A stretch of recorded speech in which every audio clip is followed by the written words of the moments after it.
Like a beacon on a hilltop, Durant breezes furrow the black and gold. It is the district opener today. We've had all these scrimmages. We've had one game for each one of our teams to get prepped up for moments like this, where we have the McAlester Buffaloes and the Durant Lions playing in the district opener. These games deciding where you will go in the playoff action in May. So, again, both teams wanting to start off their district season with a win. Who will do so? We're about to find out. Again, hello and welcome to Durant Lions Field here in Durant, Oklahoma, the site of today's, again, district opening matchup between the Durant Lions and your McAlester Buffaloes. I'm your voice of the Buffaloes, Brandon Green, coming to you live on KNED, 1150 AM, 98.3 FM, the KNED app, as well as online at McAllisterRadio.com. The weather for today is 77 degrees at first pitch, going to drop down to about 68, going to be a beautiful, dare I say, perfect day for baseball. Winds barely blowing about 3 miles an hour out towards left center field. Unlike what we had over at Tulsa Union back on Friday where it was blowing in from right center. So looking at the McAlester Buffaloes, 0-1 so far on the season. They lost to the Union Redhawks 6-1 back on Friday. McAlester was one hit. That one hit was their RBI from Gunnar Hodgel, who is still batting 2-hole today, playing shortstop. As we look at the McAlester Buffaloes district play, they finished 5th in District 5A3 last year. They're now in 5A4 with the Durant Lions. They were, again, 7-9 in district play. So McAlester is trying to get into the top 4 and even try to get into the top 2 of District 5A4 action to possibly host a regional tournament as they did a few seasons back. But in order for McAlester to be able to do that, again, they're going to have to take on some new opponents in District 5A4 play. The only common opponents that they have from a year ago is Durant and Sapulpa. Sapulpa is the only team that had a winning record last year in this district slate this year. We have Coweta, who was 15-16 a year ago. McAlester beat them in the opening round of the regional tournament. They have Del City, who was 6-20 last year. Durant, 8-24. We'll get to them in a moment. Edison, who was 14-21. Memorial, 1-14. Sapulpa, who was 29-10 and 5A3 district champs. And Tahlequah, although they were 8-22 last year, beat McAlester, coming down from 6A now to 5A. So McAlester is wanting to see where they can fill in that district slate. They again lost 2 players from last year that were both, or 3 players from last year, but again 2 of them were insanely important to their offensive and defensive production. Seth Sam, the top pitcher from a year ago in terms of strikeouts, and also I believe ERA, and also for you have to replace Ethan Gillespie's production that McAlester was able to have from him for 4 seasons. So McAlester, again, a little bit slow with the bat on Friday, but trying to pick that up against Durant Lions. Now looking at the Lions, they're 1-0, led by first-year head coach J.W. Parsons, who was promoted to head coach after being assistant coach for a few years. He takes over for Derek Hayworth, who was head coach the past 2 seasons for the Durant Lions. Looking at Durant, they have no seniors on this year's squad. Last year they started 6 freshmen and 2 sophomores, and now they're just a year older, a year wiser. Again, they now started off their year, they're 1-0 so far. They beat Lone Grove, a team who went 33-5 a year ago and were state semifinalists in 4A. They're now down to 3A. And they were also a team that beat them 8-0 last year. So that was a good win for the Durant Lions to be able to get their season started, and they're looking to keep it rolling against the McAlester Buffaloes, a team who has beat the Durant Lions 6 consecutive times. The last time that the Lions beat McAlester was back here at Lions Field. It was a season opener back in 2021. That was a 7-6 game. We're going to go a little bit further in on these 2 teams here in just a moment, but we're about to have our national anthem any moment now, so we'll go ahead and announce our starting lineups, I believe, as we have the McAlester Buffaloes, the visiting team, led by head coach Justin Mullins. It looks like this, 1-9. Leading off, the pitcher, number 2, Caden Lesnow. Lesnow on the mound. Batting second, playing shortstop. Well, we'll give it just a little bit of time, and then we'll go back to the starting lineups. Here's your national anthem.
Time to play ball here at Lions Field in Durant, Oklahoma for the district opener for both these teams. Once again, let's look at the starting lineup for the Buffaloes. Visiting team on the scoreboard, visiting team just right now in geographical location. Les now is the leadoff batter, pitching today, wearing number 2 on his back. Batting second, the shortstop, number 11, Gunnar Hodgel. Batting third, the third baseman, number 6, Gannon Mullins. Batting cleanup, the catcher, number 8, Braden Phillips. Batting fifth, the first baseman, number 21, Aiden Shumway. Batting sixth, the center fielder, number 10, Ethan Watkins. Batting seventh, the second baseman, number 1, Spencer Stinchcomb. Batting eighth, the left fielder, number 3, Jackson Lauerman. Batting ninth, the right fielder, number 5, Jordan Clark. Let's look at the defensive linemen for the Durant Lions. You have Neal at first base, Poore at second, Mason at short, Robbins at third. In the outfield, McClure in left. That is Lucas McClure. We have another McClure that we'll mention here in just a moment. In center field, you have Jones. In right field, Avalos. And the battery for the Lions today is Eli McClure behind home plate. And pitching today for the Lions, Holden Robinson. Robinson did face McAlester last year. He went 2 1/3 innings pitched. He gave up 3 hits, 7 runs against him, but only 1 of those were earned, and he also had 1 walk against the Buffaloes. Looking at the Lions lineup, you have the center fielder, number 2, Ryder Jones, leading it off for them when they come up in the home half of the inning. Batting second, the third baseman, number 9, Cole Robbins. Batting third, first baseman, number 12, Caden Neal. Cleanup, catcher, number 19, Eli McClure. Fifth, left fielder, number 18, Lucas McClure. Batting sixth, the right fielder, number 13, Jared Avalos. Batting seventh, the pitcher, number 4, Holden Robinson. Batting eighth, the designated hitter, number 5, Aiden Divini. The shortstop, number 1, Colton Mason, is who he is designated hitting for. And batting ninth, the second baseman, number 3, Colton Poore. Those are your starting 9 for the Durant Lions, led by head coach J.W. Parsons. We're about to have first pitch. First pitch is brought to you by Big V Feed Center. See Big V Feed Center in McAlester, Hatco Farm and Ranch in Kiowa, and Chakota Wholesale Feed Company in Chakota for your spring feeding program needs. Again, we don't always get to do this, but we are simulcasting today. We always get to do it at home, but not usually on the road, but the conditions were right. We had good internet. We had, again, a place to be able to set up a camera that's a little bit elevated behind home plate, so we said, why not give it a try? So let us know where you're watching or listening from on Twitter at Buff Sports Radio. That is Twitter at Buff Sports Radio, or Facebook at facebook.com/McAlester Radio underneath the comments of our last post. Again, we are on KNED. You might be listening to us that way, or we're also video streaming at the McAlester Radio YouTube channel. So Caden Luss now going to dig into the box against the righty Holden Robinson. Robinson going to be working out of the stretch as we have Luss now digging into the box. Robinson comes set. First pitch from the righty is a fastball missing the knees for ball 1, and it's baseball time here in the Heartland. So 1 ball, no strikes to Caden Luss now. Robinson's second pitch will miss down in the dirt, and I'll quickly go to ball 2. Now, if I'm a little bit behind on the scoreboard, if you're watching the video stream, don't blame me. I'm doing multiple jobs right now, trying to run the scoreboard at the same time as calling the broadcast here. Robinson, as we're just getting started, the 2-0 pitch to Les now will be a fastball missing outside, and the count moves to 3 balls and no strikes on Caden Les now. As here's the pitch. This one's going to be a 3-0 fastball filling the zone.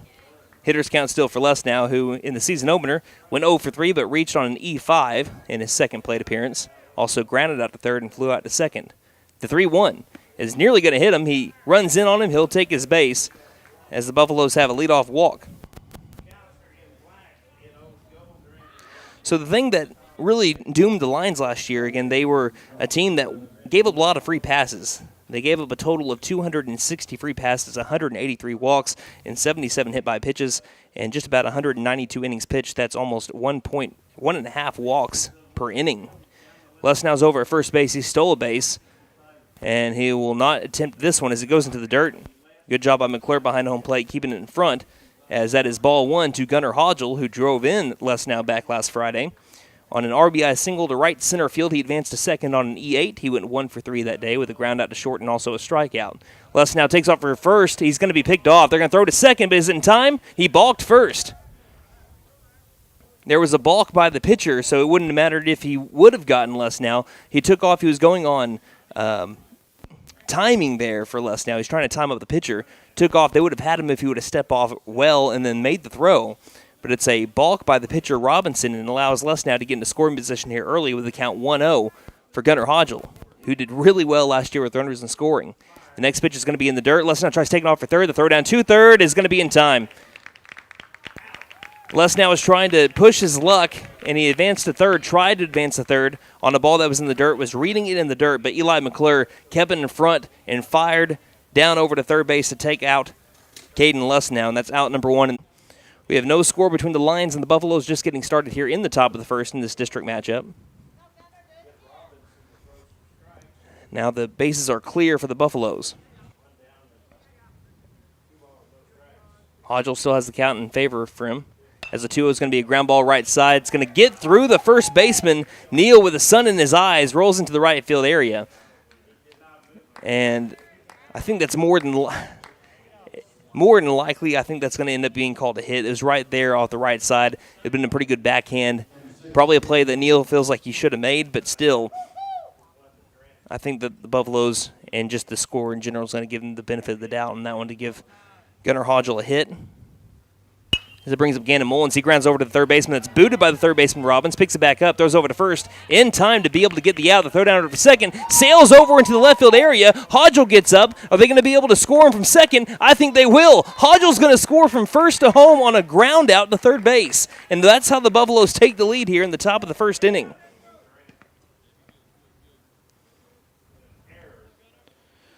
So it was a ground out that was bobbled by Robbins over at third base, but he picked it up and fired over to first to be able to get Gannon Mullins.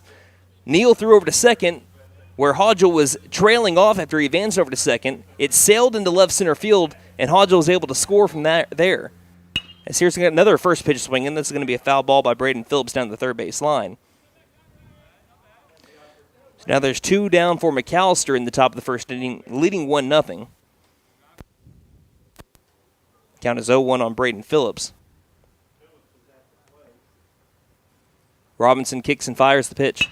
This is going to be a line drive down the left field line. It's going to tail foul, though, and the count goes to 0-2 here on Braden Phillips. Again, the time that Robinson pitched against McAlester last year, it was kind of the same way. That's going to go down as an unearned run. But he had 6 unearned runs against McAlester last year. 1 earned run. Right now, Phillips down in the count 0-2, who a season ago against Durant ended up going 1 for 5 with 2 RBIs and also 2 walks. Phillips last season batted a hair under 300 at 296, the 0-2. He's going to miss up high with a fastball, and that moves the count to 1 ball and 2 strikes on Braden Phillips. Lions are wearing their home blue uniforms with the white pants, blue caps with the red bills. We'll get to McAllister's uniform combo in just a moment. As here's another line drive down the third base line. Out in front is Phillips, but the count will remain at 1-2 as it's foul ball in front of Coach Justin Mullins at third base. Buffaloes are wearing their road black on black on black. They're back in black, as AC/DC would say. Again, black caps, black bills, gold interlocking MB with the black jerseys and the black pants. The 1-2 from Robinson to Phillips, and he fouls this one back. Phillips continues to battle. Last year, he led the team in plate appearances with 9 pitches or more. So he knows how to battle. Had a quality at-bat percentage of 51.9. Counts right now 1-2 here on Phillips. He's fouled off a bunch. Robinson goes in with the, I believe, off-speed and misses low and inside. And the count moves to 2-2. A good eye by Braden Phillips. Deuce is wild. Nobody on base for McAlester. Up 1-0 in the top of the first. 2 balls, 2 strikes, 2 outs. McClure sets up outside. Robinson delivers. Goes with the fastball, misses up and inside. And the count is now full here for Braden Phillips.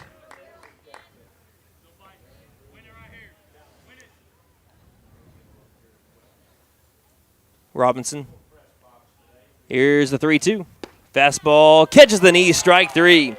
Is able to get Braden Phillips looking with the backwards K, and that is the end of the top of the first. McAlester does score on a hit, a walk, and an error as we head to the bottom of the first. Buffaloes lead 1-0 here on KNED. Hey guys, it's Sam from Sam Wampler's Freedom Ford here in McAlester. We understand how busy we all are these days. It's hard to find time just to get your vehicle serviced, and we are proud to offer the Freedom Express. We can either pick up your vehicle and bring it back when we finish, or for lighter maintenance, we can send our mobile service techs to you. We can do all this with almost all makes and models. I know life gets busy, so I hope this helps. Come see us here at Sam Wampler's Freedom Ford in beautiful McAlester and let us make it happen for you. My wife makes the best lasagna, even in that old kitchen of ours. She deserves the best kitchen money can buy, but all our cash was tied up. So we went to the Bank N.A. for a loan for our kitchen remodel, and the folks at the Bank N.A. came through for us and our family. Plus, the Bank N.A. is local, so the money stays in town. Call 918-423-2265 or go into the Bank N.A. to get your loan for whatever your family wants or needs. The Bank N.A. Strong, secure, and ready to loan. Member FDIC, Equal Housing Lender.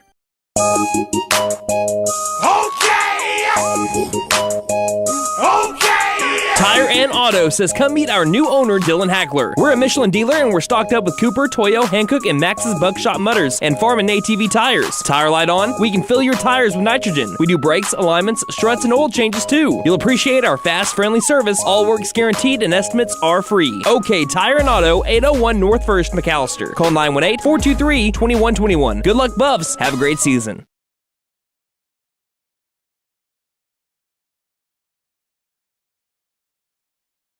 Welcome back to Lions Field here in Durant, Oklahoma. The McAlester Buffaloes take a one-run lead in the top of the first on a single by Gunnar Hodgel. There was an E3 on a groundout that led to Hodgel scoring all the way from first base, and that is where we're at right now. 1-0 the score. We head to the bottom of the first inning. Up to the plate for the Lions, Ryder Jones, Cole Robbins, and Caden Neal. Let's look at the defensive alignment for the Buffaloes. We have Shumway at first base, Stinchcomb at second, Hodgel at short, Mullins at third. In the outfield, Lauerman in left, Watkins in center, Clark in right, and the battery for the Buffs, Brayton Phillips behind the plate.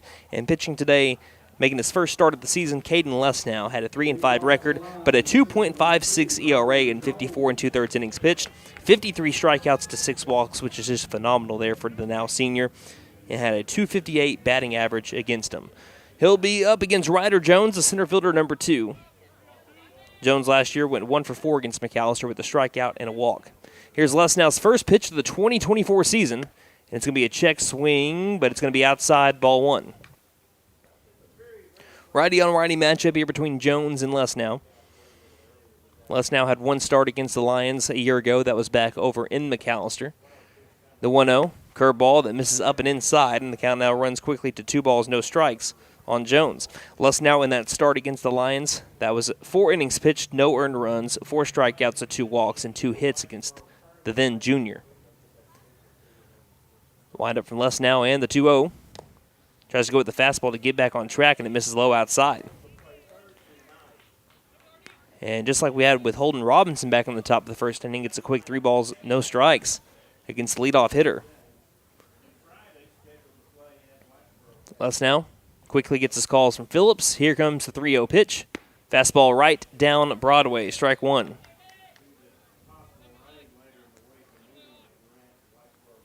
Going to win slightly blowing out towards left center field, about 3 miles an hour. Outfield, big gap in right center field. Here's the 3-1. Curveball that runs inside, called strike 2. A little bit of a delayed strike call here from the home plate umpire on some of our strikes, but that will move the count to full at 3 balls and 2 strikes. Lesnow trying to get out of the early 3-0 jam. Here's the full count pitch. Fastball bounced it. Jones did not take a hack. He ends up getting a walk over to first base. And here comes Cole Robbins, the third baseman, number 9. Robbins batted .267 last year for the Lions. He was 1 for 6 against McAlester a year ago with 3 strikeouts. He's going to be left-handed batter. Not much of a lead over at first base. Lesnow peeks over at first base, kicks and fires. First pitch curveball, called, strike 1.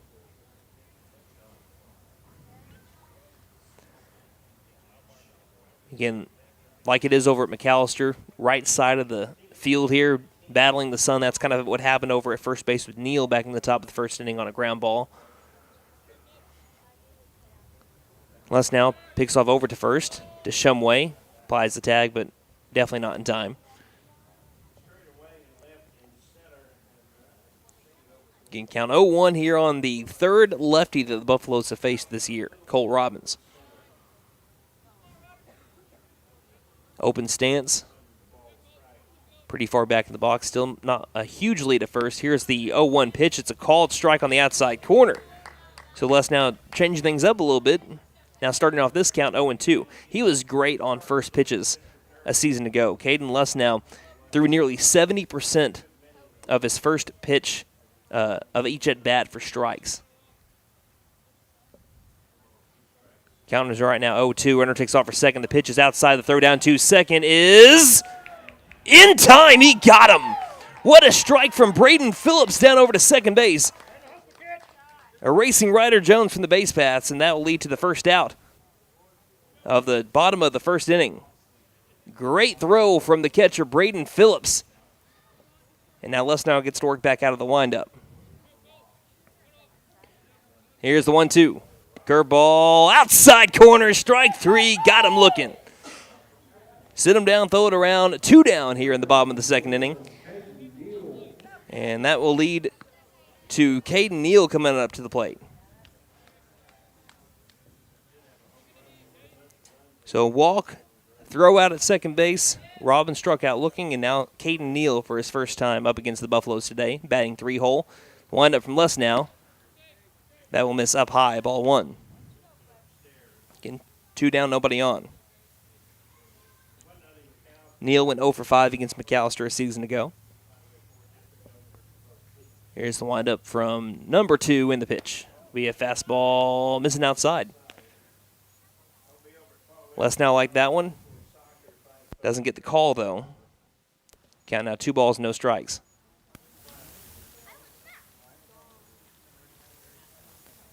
Setting up inside is Phillips and the 2-0 pitch. Curveball right where Phillips wanting to strike 1. I'll tell you what, Caden Les now is one of the best curveballs that I've been able to see in high school baseball. 2-1. Goes back with a fastball, swing and a miss, strike 2.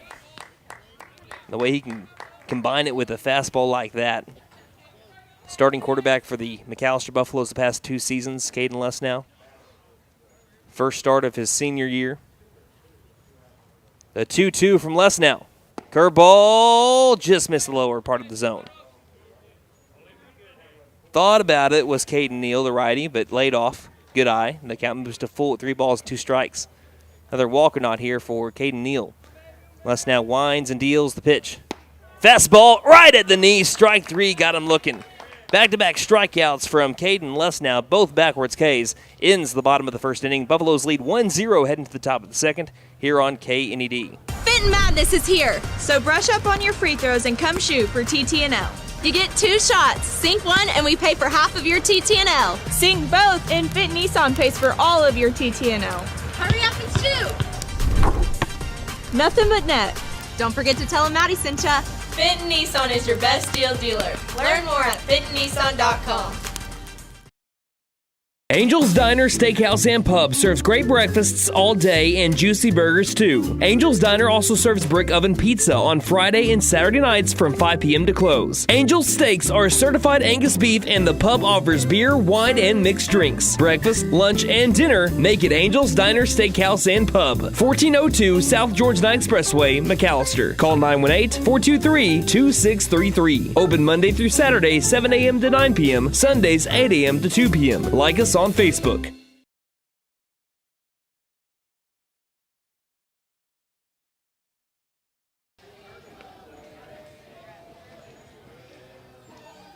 Welcome back to Lions Field here in Durant, Oklahoma. The Buffaloes have a 1-0 lead over the Durant Lions, courtesy of a single and then an error.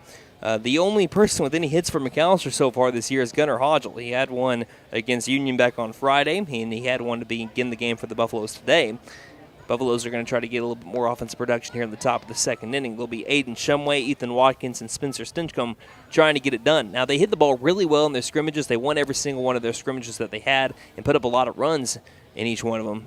But, of course, scrimmages are not real games. So Buffalo's trying to translate that offensive production here into district play. Be a time to do so.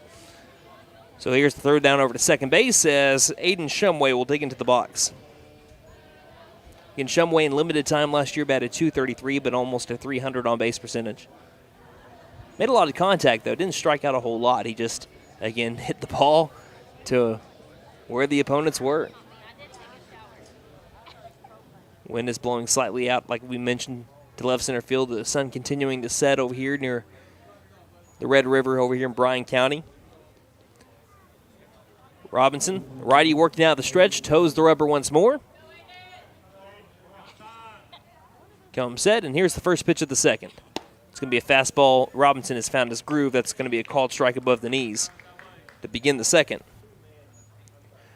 Shumway went 0 for 2 against Union back on Friday. As here's Robinson's 0-1. This one's going to be fouled straight back. And quickly the count moves to 0-2. Again, Shumway walked, grounded out to third, and lined out to the third baseman. That, I believe, was Oliver over at Union back on Friday. Right now he finds himself down in the count 0-2 to the righty Robinson.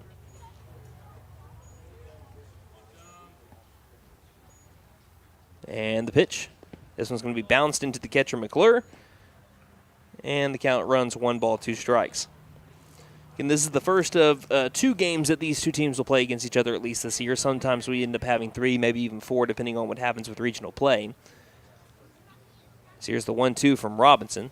It's going to be a pop-up right side, but it's going to get out of play. And the count remains at 1-2.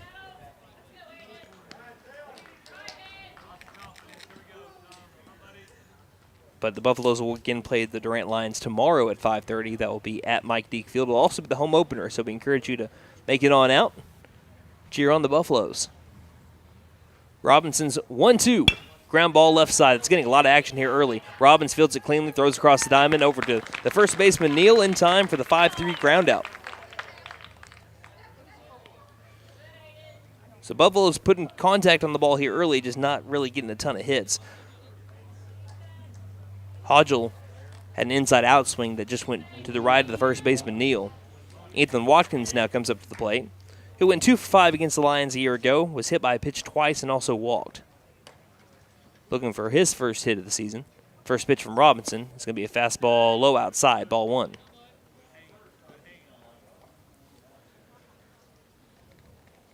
Again, you could see multiple things every time that Watkins comes up to the plate. Here's the 1-0. It's a swing and a miss. And that'll be strike 1. Count moves to 1 ball and 1 strike. But the things that happen most often for Ethan Watkins when he gets on base, sometimes he's not even on base, sometimes they're home runs. It's either extra base hits, he had 9 of them a year ago, or they're bunt singles. Gets fast. This time, though, he'll watch a fastball miss just a hair below the knees. It's been a little bit of a tight zone today.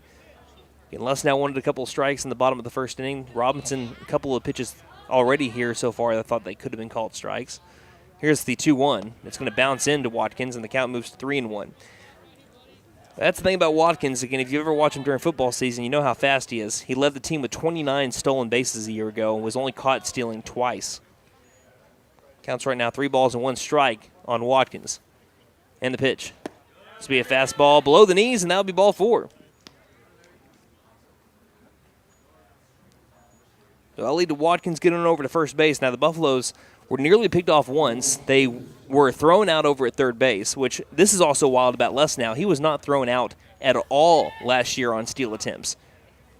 He ended up having 19 steals. Les now was thrown out in the second game of the year here in 2024.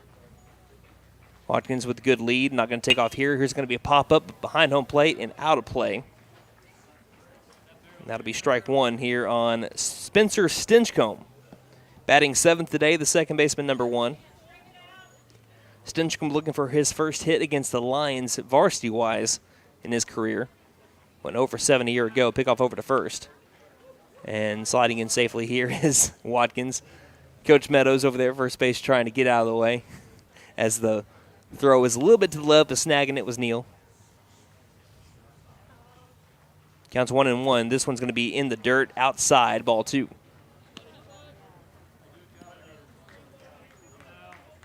That is the count, 1-1. I have it wrong. Sorry.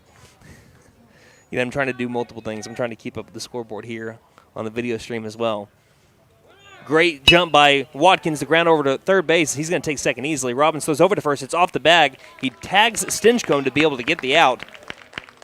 So So it's not going to be a stolen base for Watkins. He had it all the way, too. But it'll be another ground out over to third base. Like I said, third base has been busy so far. 3 ground outs out of our 5 outs. Actually, every out except for 1 has been from the third baseman, Robin, so far.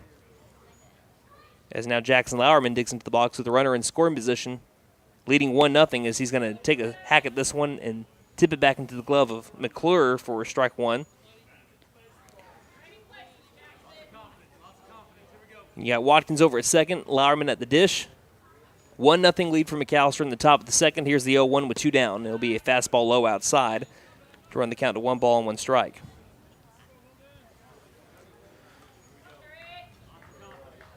Lauerman only had 2 at-bats against the Lions last year, went over 2. The pitch runs upstairs, and that'll run the count out to 2-1. Lauerman did go over 2 against Union back on Friday, but he gave 1 ball right out to left field where if he did it again today, I think he would probably leave the yard. The wind was blowing in on him on Friday. Here's the next pitch. Swing and a miss, and that'll be strike 2. 2 balls, 2 strikes, 2 outs here in inning number 2 with the runner at second. So Deuce is completely wild here as Lauerman tries to drive in a run. Last year he had 3 RBIs, looking for his first of 2024. Watkins takes off. The pitch goes behind Lauerman. Did it hit him? I don't think it did. But so that's going to be a stolen base here for Watkins. It went behind Lauerman, and he was able to get out of the way. Now the count is full for Lauerman with another run 90 feet away for the Buffs. Robinson comes set, trying to leave the runner stranded, and the pitch. In the dirt, but great job by McClure behind home plate. Saves a run. There's not a very big backstop, but I think it's deep enough for Watkins to be able to score if he gets past him. So great job by McClure. That puts runners at first and third with 2 down for Jordan Clark. And what a moment to be able to get your first varsity hit. The sophomore Clark digs into the box. Only had 2 at-bats last year. Lauerman stays where he's at, but a big jump off of first as there's a swing and a miss for strike 1.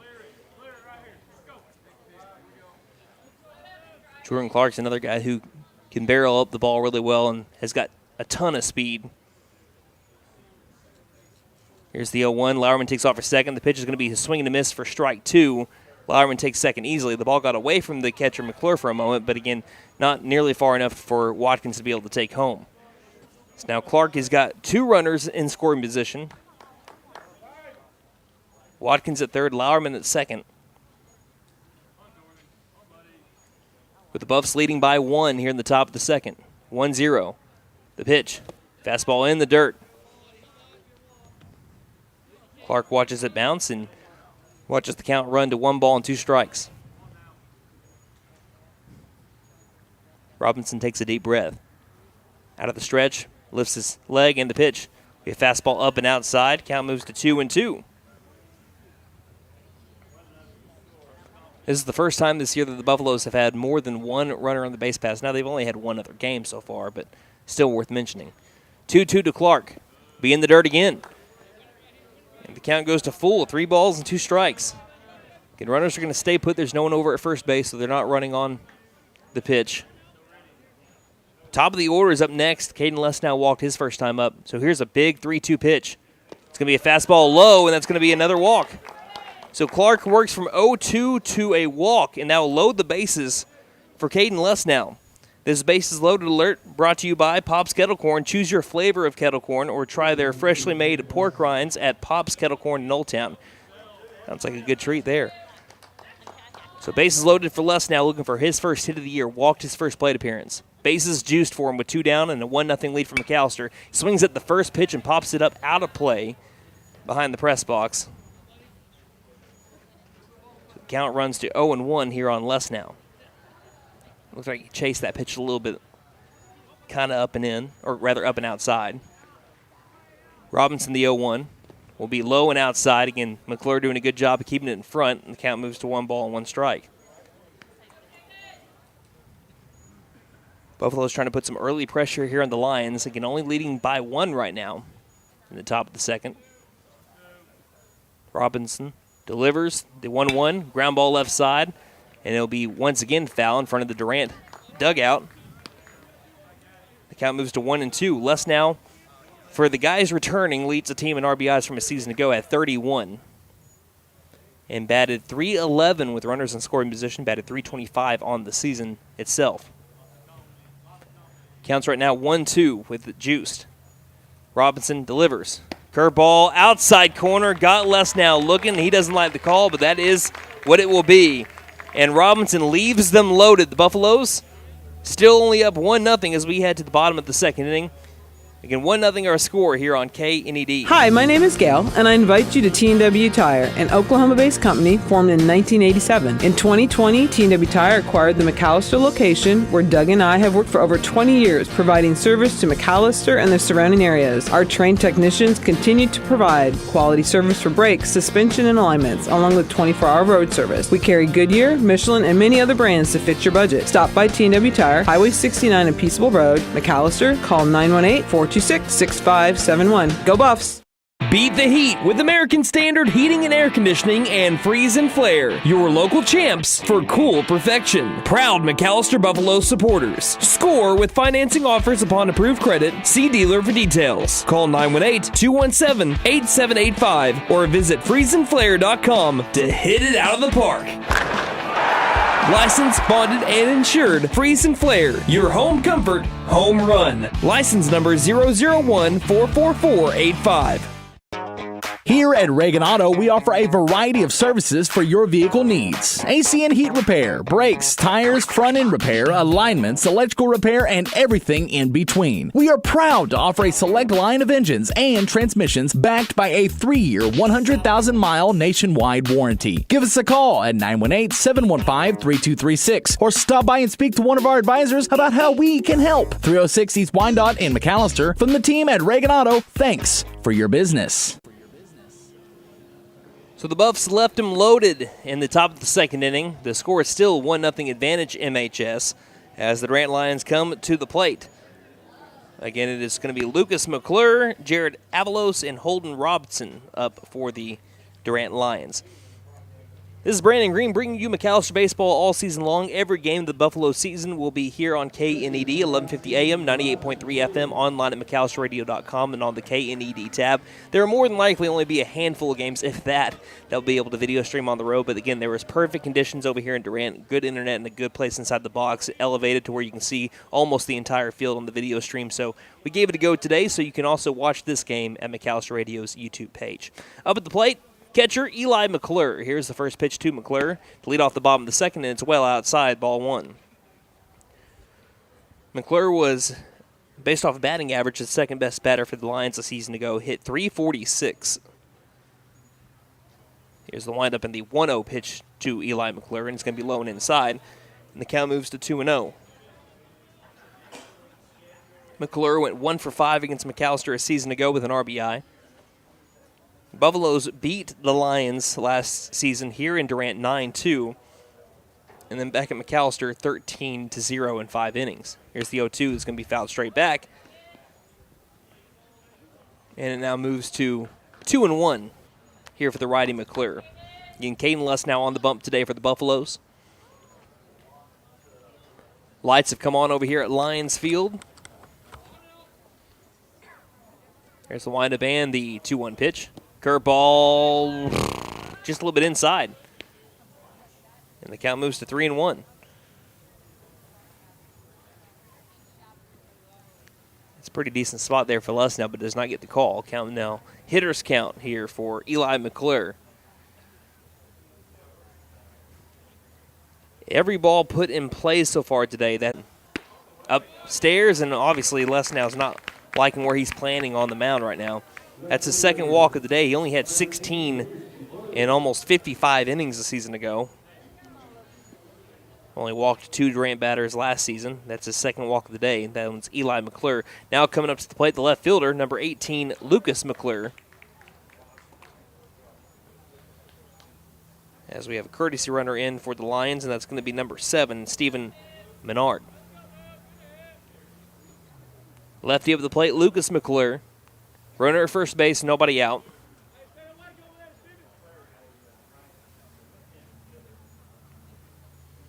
little bit of a close stance here for the lefty McClure.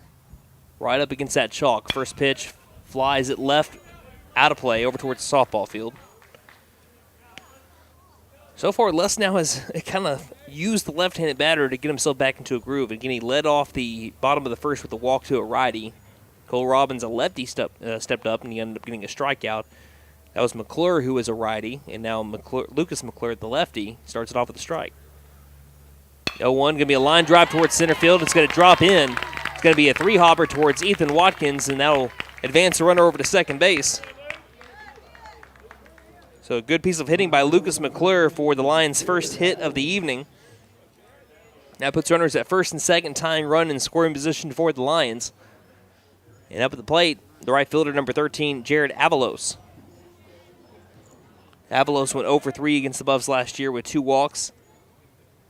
Batted .225 a season ago on the year. Again, a team that last year started 6 freshmen, 2 sophomores. He shows bunt, and he goes around. Here's the throw over to third, and it will be... They're going to call him safe. They're going to call him safe at third base. It looked like Mullins applied the tag. Mullins is saying that he did. It's Gannon Mullins over at third base. He's trying to plead his case to the field umpire. Phillips had him. Phillips is speaking with the home plate umpire. He's already thrown out 1 runner so far today. And head coach Justin Mullins is going to go speak with the field umpire as well. Looked like the throw was there. It was a matter of did the tag get applied. And the way that the field umpire described it, he was very confident in the call.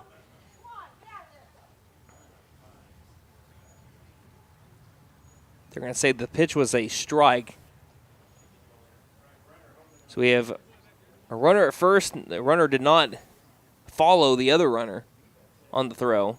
And now there'll be a conversation between the field umpire and the home plate umpire to see if they change this. The Coach Mullins wanting the two of them to convene.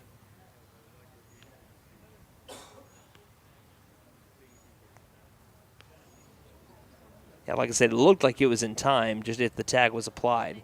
They're not going to change this.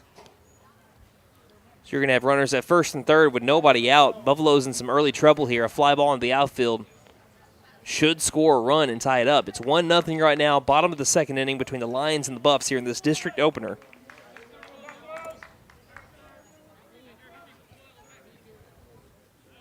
Avalos has the count at 0-1 on him with 2 down, bottom of the second, nobody out.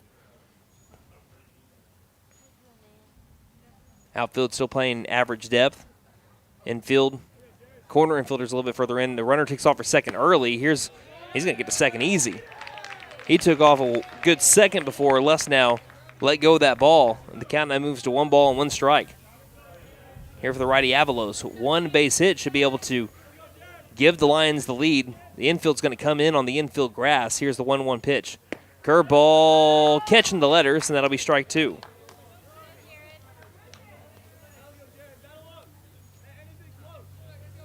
Strikeout would help out the Buffalo's defense immensely. Lesnell's already got 2. The windup and the 1-2 delivery. Going to be a pop-up behind home plate. So this stays out of play. The count will remain at 1-2. Holden Robinson's on deck. And then Aiden Deviney behind Robinson. Let's now working out the windup with the runners at second and third. The 1-2. Curveball tried to get Avalos to bite. Avalos watched the ball bounce into the left-handed batter's box. Count now at 2-2.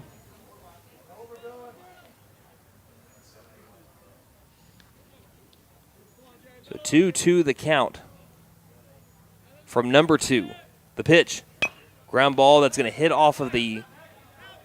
It's going to... Whoa, what's the call here? So it looked like it hit off of the batter. It looked like the home plate umpire was about to call an out after Phillips grabbed and tagged the batter. That is a foul ball. I think everyone knows that too. It just took a little while for the foul ball to come across. Count is still 2-2. Here's the windup in the pitch from Les now. Curveball again, still fighting it off. Here's Avalos. Proving to be a tough at bat here. Lions forcing Les now to work here early.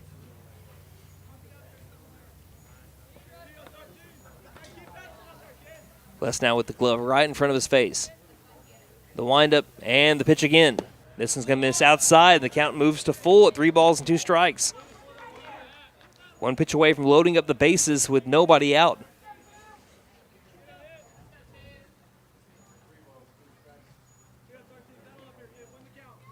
Here's the 3-2. Curveball, dribbles it out in front. It'll be picked up by Phillips. Phillips fires over to first in time for the out. Runner stays put over at third. Textbook by Braden Phillips. Tipped down the third base line. Phillips is having a great defensive game already in the first inning and a third defensively. And that brings up the pitcher number 4, Holden Robinson.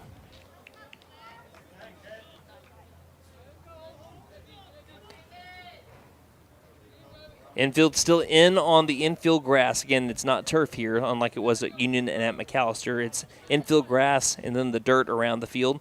First pitch to Robinson is going to check swing it. Goes over to right field, and it's going to drop in.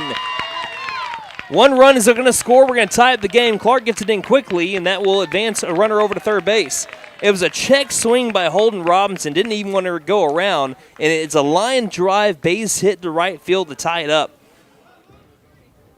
Another example of where, again, you always talk about in baseball you can do everything right and still get out. That's an example of you don't do things, you're not intending for that to be a swing and a hit, and it still is. So that ties us up here in the bottom of the second, 1-1. And the Lions still threatening. Again, this is a team that beat the Lone Grove back on Saturday. And a score of 12-10. I mean, they know how to hit the ball.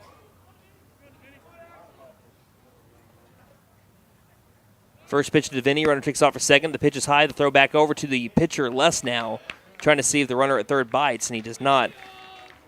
Lions being aggressive here early, getting another stolen base, so that might go down as defensive indifference.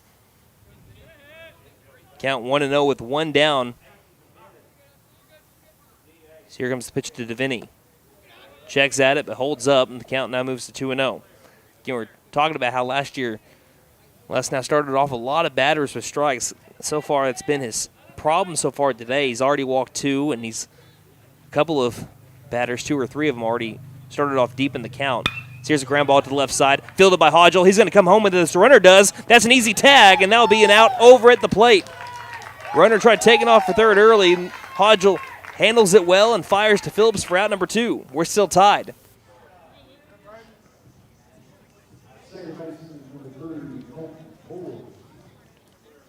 So once again, runners at first and third as the runner from second advances to third. That'll be a fielder's choice, 6-2, bringing up the second baseman, the 9-hole hitter, Colton Poore. Runners at first and third, 1-1 our score. Bottom of the second, now 2 down. Les now, of course, out of the stretch, working out of the 31 here. Trying to see if a runner bit, because the last couple of steals or defensive indifferences or whatever you want to call them was on the first pitch that the runner took off. That time, Deviney stays put. Les now does pick off over to first. Runner gets a little bit off the third base bag, but won't try going any further.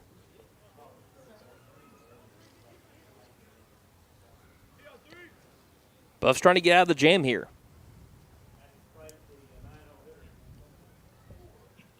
The pitch, swing and a miss. Strike 1 to Colton Poore.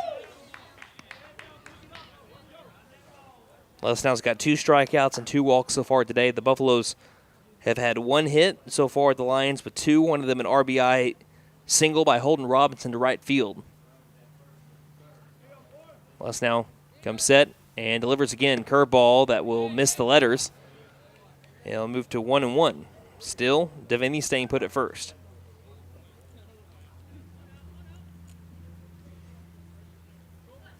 Both these teams trying to start off their district season in the win column. McAlester trying to get their first win of the year. Count right now at 1-1. Les now fires. Fastball low outside. 2 balls, 1 strike.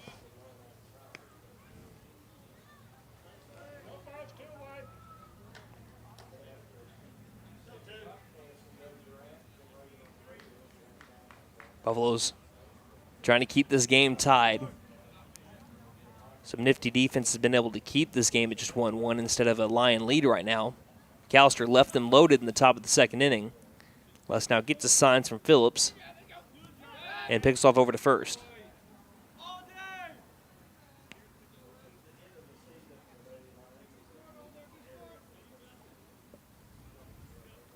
You have a runner over at third base. I think that's Menard, I'm pretty sure. Here comes the 2-1. Runner does take off for second, but the pitch is way outside. And Les now kind of shakes his head saying, man, it's just not on right now. And the count now moves to 3-1. Hitters count here for Colton Poor. On deck is Ryder Jones, who worked a walk and the first batter for the Lions today. 3-1. Swing and a miss for strike 2. Count goes to full. 3 balls, 2 strikes. Here on Colton Poor.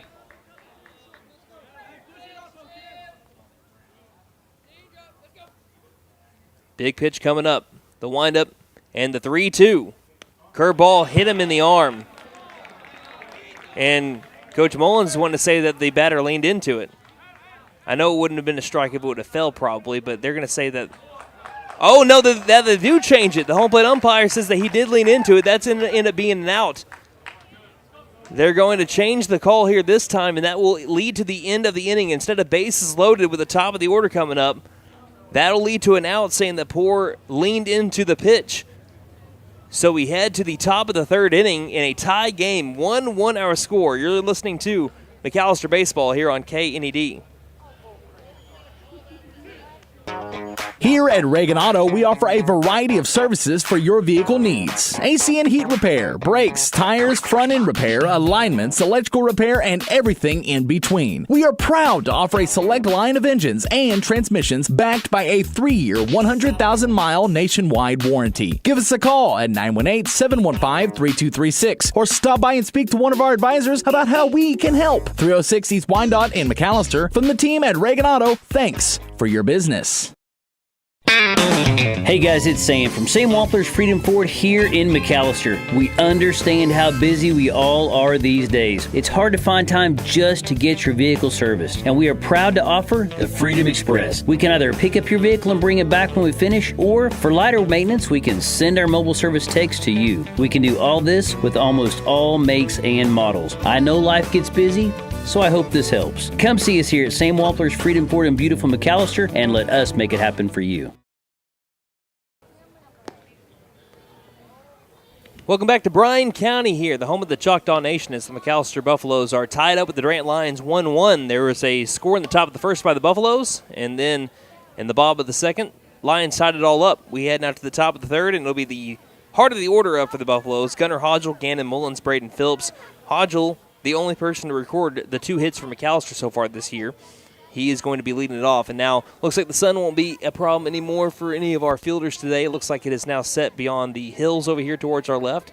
The lights are completely on, and sure enough, give it a little while, and we're going to be surrounded by just the baseball lights here behind the Durant High School in Durant, Oklahoma. First pitch to Gunnar Hodgel. He's going to ground this one softly to the third baseman, Robbins. Fields it cleanly, throws over to first, falls as he does, and it's dug out by the first baseman, Neal. What a scoop. And that'll be another 5-3 ground out. That is the 4th one today by the Buffaloes. They are out in front right now of Holden Robinson, and they have grounded it out to Robbins 4 different times today.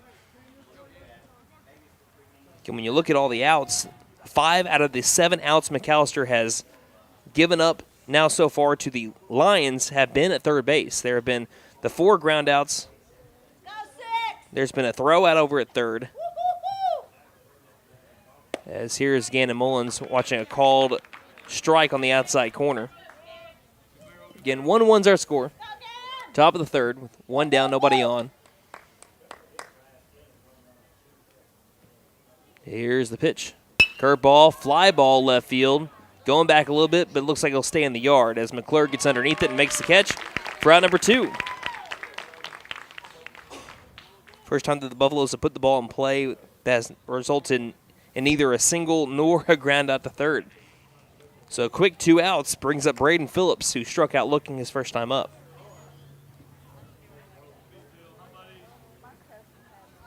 McAlester trying to get something out of their offense. Again, if they don't get a hit this inning, that'll only be 2 hits in 10 innings. So here's a called strike 1. Filling the zone here from Holden Robinson. Robinson has walked 4 batters, but none of those walks have come across to score. The 0-1. Swing and a miss on a pitch down in the dirt. The count quickly moves to 0-2 here on Braden Phillips. Phillips again went 0 for 3 back against Union. On Friday, Robinson, the 0-2. This will be a fly ball right field. This one's carrying, and it's going to go over the right fielder's head unless he makes a Willie Mays catch. He does not. Rolls all the way towards the warning track, and getting it in quickly, though, will lead Braden Phillips to getting a double. Braden Phillips with a 2-out double. And the Buffaloes are once again cooking right now, have a runner in scoring position. The right fielder Avalos was playing in with the righty Phillips up. Phillips gave it some pop out to right field, and that just kept carrying and carrying. But also, tip of the cap to Avalos to be able to get that ball in as quickly as he did. That looked like it was a triple from the get-go. First pitch to Aiden Shumway. Hard hit, ground ball, shortstop position. Fielded cleanly. Throws over to first. Might be a close play. He's going to be safe on the infield single. Here comes Braden Phillips, and he will score. So Aiden Shumway with the infield single on a ball that was hit deep over to short, deep in the hole. Mason fielded it cleanly, threw it over to first on a hop. Neal could not dig it out, and advancing home was Braden Phillips. That'll lead to Ethan Watkins coming up to the plate. Buffaloes retake the lead 2-1 as the first pitch is a curveball in there for strike 1. So McAlester doing it with 2 down now. They retake the lead 2-1. Shumway over at first base. And the pitch. Be a fastball missing inside to Watkins, and the count now 1 ball, 1 strike. Watkins worked a walk, was able to get a stolen base, almost had 2. As here's the 1-1. It's going to be missing well outside. Count now to 2-1. Schedule for the Buffs this week looks like McAlester, of course, today here in Durant. Then they have Durant at home tomorrow.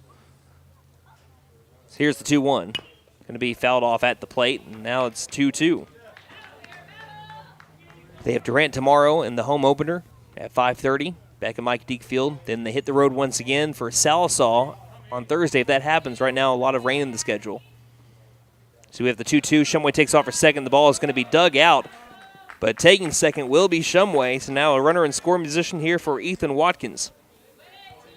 And rounding out our week, we have a home game against Bixby on Saturday at noon. A rematch of last year's Classic that Bixby won in walk-off fashion. Here's the payoff. Fastball lower outside corner. Got him. Long call for the strike 3, but they ended up bringing up Ethan Watkins. But the Buffaloes retake the lead on a double by Braden Phillips. Aiden Shumway bringing him in with the RBI single. We will head now to the bottom of the 3rd inning. Buffaloes leading 2-1 here on KNED. My wife makes the best lasagna, even in that old kitchen of ours. She deserves the best kitchen money can buy, but all our cash was tied up. So we went to the Bank N.A. for a loan for our kitchen remodel, and the folks at the Bank N.A. came through for us and our family. Plus, the Bank N.A. is local, so the money stays in town. Call 918-423-2265 or go into the Bank N.A. to get your loan for whatever your family wants or needs. The Bank N.A. Strong, secure, and ready to loan. Member FDIC. Equal housing lender.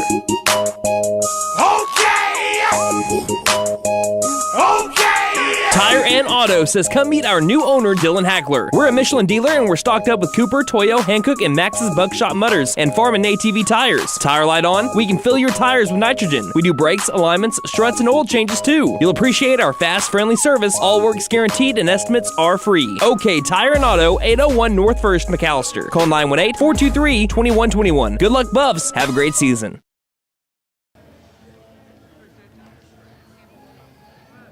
This is Brandon Green bringing you McAlester baseball all season long. The McAlester Buffaloes retake the lead in the top of the 3rd inning as we head now to the home half of the 3rd, top of the order up for the Lions. It was Aiden Shumway that was able to drive in Braden Phillips as Phillips was hustling all the way around 3rd on the throw as he took off from second base. And he was able to get the score from Aiden Shumway, who beat out a long infield single. Buffalo's trying to hold it down here. It'll be the top of the order. Jones, Robbins, Neal. We had a walk and 2 strikeouts back in the first inning. As there's the throw down from Phillips. Man, he's been showing off a little bit behind home plate in the first couple of games. He's got a really good pop time. You can tell he's been working on that in the offseason. And he's played catcher for a long time. But, again, he's the sole starter at catcher this season. And he's got a cannon now for an arm. That was a great throw down. He head to the bottom of the third. Again, Ryder Jones walked his first time up. Lesnow winds and delivers the first pitch of the home half of the third. It'll be a fastball just missing the knees, ball 1. And that's been Lesnow's problem so far today is he just hasn't been starting off a lot of batters with strikes. He's been behind in the count a lot. The 1-0. Going to be a pop-up, center field. Ethan Watkins trailing to his left, our right, and will make the catch, and that'll be out number 1. Sky high there from Ryder Jones. That's a quick out for Lesnow. That'll lead to Cole Robbins coming up to the dish. Struck out looking weird stat, but it's a stat. We've had 6 strikeouts today, and they've all been backwards Ks. No one has struck out swinging so far. Robbins. Lefty in the box. Open stance, the first pitch. Curveball gets him a little bit off of the box there and off the chalk. But the curveball scoots Robbins away. That'll be ball 1.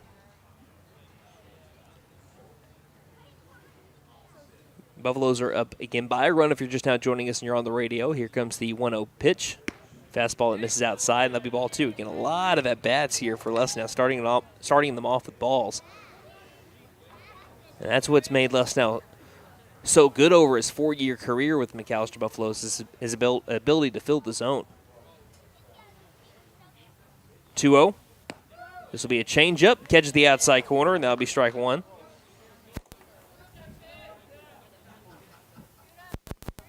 I mean, it's about as pinpoint control as you can have, is what Lesnow typically brings in, start out.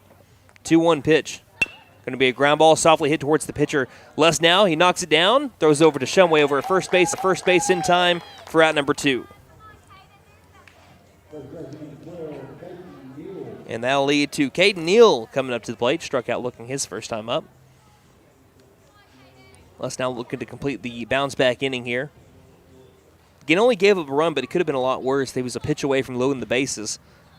He was able to get a ground out to the catcher, the RBI single, the fielder's choice, and then the strikeout to be able to get out of the inning. First pitch with 2 down and nobody on will be an off-speed that misses up and inside, ball 1.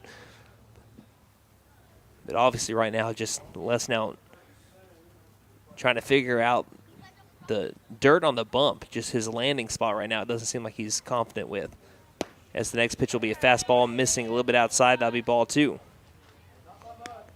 Phillips takes a little bit of time throwing it back over to Lesnow. Again, it's been a tight zone, but it's been consistent. It's been for both Robinson and Lesnow so far.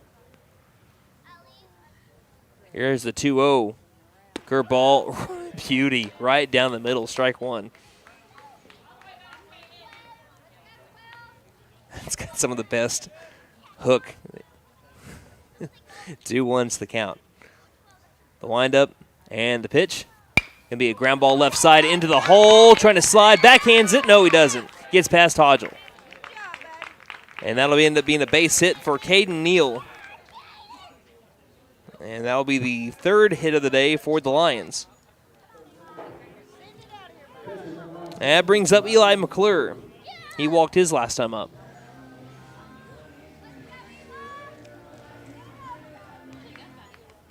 There's 2 down with 1 runner on at first base. Lions have been able to put a runner on each inning so far. And so have the Buffaloes, really. And time called by the righty Eli McClure. First pitch. Swing and a miss, strike 1.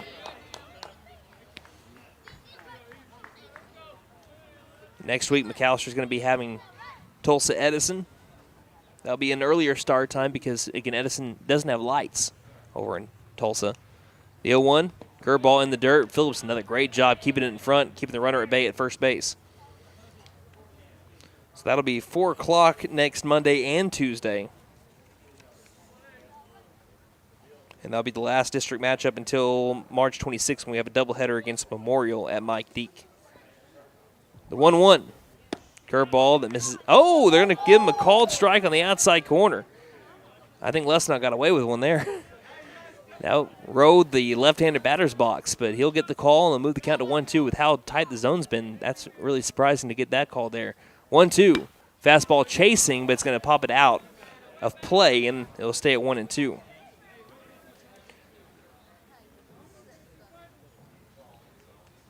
And 1-2 is the count here with the runner at first base, Caden Neal. Now, Durant's been aggressive early and often here, even with Phillips throwing out really a couple of batters so far. Here's the 1-2. Curveball, got the outside corner, strike 3. Les now with another backwards K. When we have had 7 strikeouts between our 2 pitchers today, they've all been backwards Ks. We head to the top of the 4th inning. McAlester leading Durant narrowly, 2-1. We'll be back in just a moment here on KNED. Fitting Madness is here, so brush up on your free throws and come shoot for TTNL. You get 2 shots. Sink one and we pay for half of your TTNL. Sink both and Fit Nissan pays for all of your TTNL. Hurry up and shoot. Nothing but net. Don't forget to tell them Maddie sent ya. Fitton Nissan is your best deal dealer. Learn more at fittonnissan.com.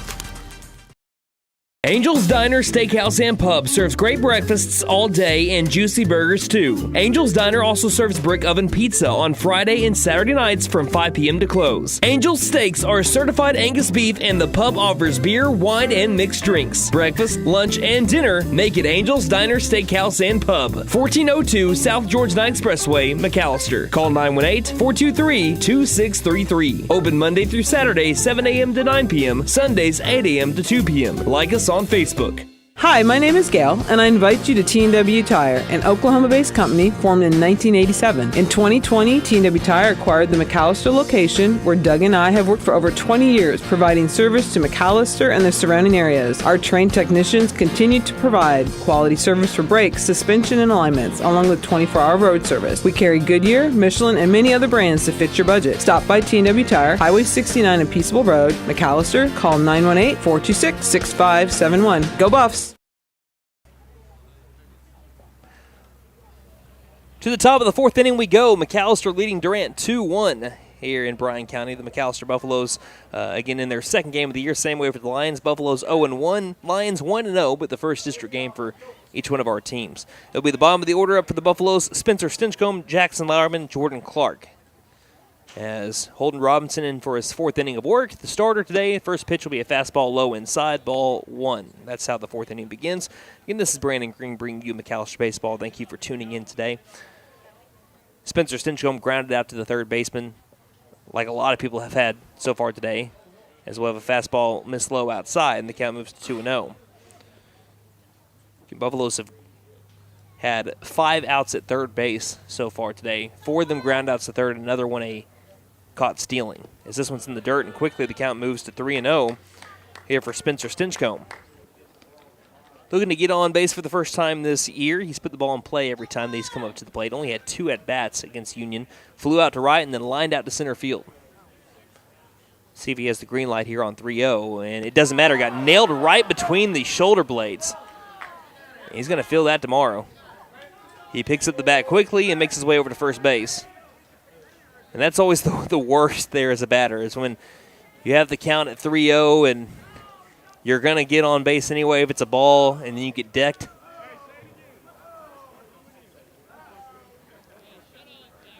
So Stinchcomb will make his way over to first base, and now up to the plate, Jackson Lauerman. Again, that's the 5th free pass given up by Holden Robinson today, but no one that has gotten on base via a walk or a hit by pitch has scored for McAlester so far. Buff's trying to change that up here, 2-1. Here's a bunt attempt. Lauerman pulls back, the throw over to first. Gets past the first baseman, Neal, and that's going to allow Stinchcomb to take second base. He won't even take a turn. He's going to stay put right there at second. So reaching second on the E, that's going to go down probably as an E2, is Spencer Stinchcomb. So Lauerman has got a runner in scoring position with nobody out. Count 1-0.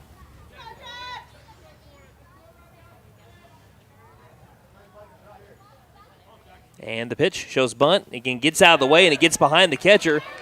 Catcher picks it up. That's McClure. He looks over at third base, but already almost there is Stinchcomb. So on 2 pitches, that's Stinchcomb advancing from first to third. We'll see if he's trying to catch his breath a little bit, gets the signs out from head coach Justin Mullins. And Lauerman showed bunt both times, trying to move the runner over. Now he doesn't have to unless they're trying to get him home on a bunt. 2-0 does not show bunt. Fastball's upstairs, and that's ball 3. That's 7 consecutive balls here from Holden Robinson to start off the top of the 4th. And if he walks Lauerman on this pitch here, I wouldn't be surprised to see at least a mound visit. 3-0. It'll be a fastball that catches the lower outside part of the zone. And it moves the count to 3-1. Buffs trying to extend their lead. They left the bases loaded in the top of the 2nd inning. Robinson got a clutch strikeout to be able to end the threat. Here's the 3-1 to Lauerman. Swings and fouls this one off into the backstop. And Robinson has worked it back from 3-0 to 3-2. Jordan Clark on deck. He worked a count from 0-2 to a walk, making his first plate appearance. Again, wind really not a factor today. 3 miles an hour out to left field. Here's a pickoff attempt over to third base. Back in safely is Stinchcomb. Don't always see it. Again, third baseman Robbins wasn't holding on a runner because you don't normally do that. But as he picked off over to third, Stinchcomb got back in safely. 3-2 to Lauerman. Again, up and inside, and now let Lauerman go over to first base. So that's 2 consecutive free passes to begin the top of the 4th inning. Again, I think that's really the only thing that's keeping the Lions back from really being a really good team here in this year is that last year, and I think that they could have been last year as well, they beat some good teams, beat a Midwest City Bomber team that beat McAlester, as we have a fastball that's low, ball 1.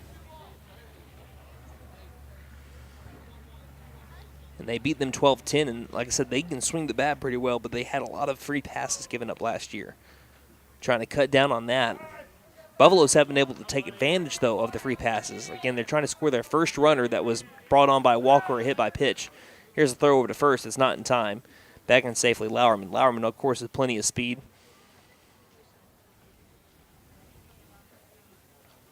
Starting wide receiver for the McAlester Buffaloes past couple of years. And he takes off for a second. Pitch is going to be low, and there's a little bit of a trouble with the handle for McClure, and that allows Lauerman to take second easy. 2-0 the count. Top of the order is coming up as Clark is the 9-hole batter. Walked in his first plate appearance. Robinson deals. And this one's low and outside. That's ball 3.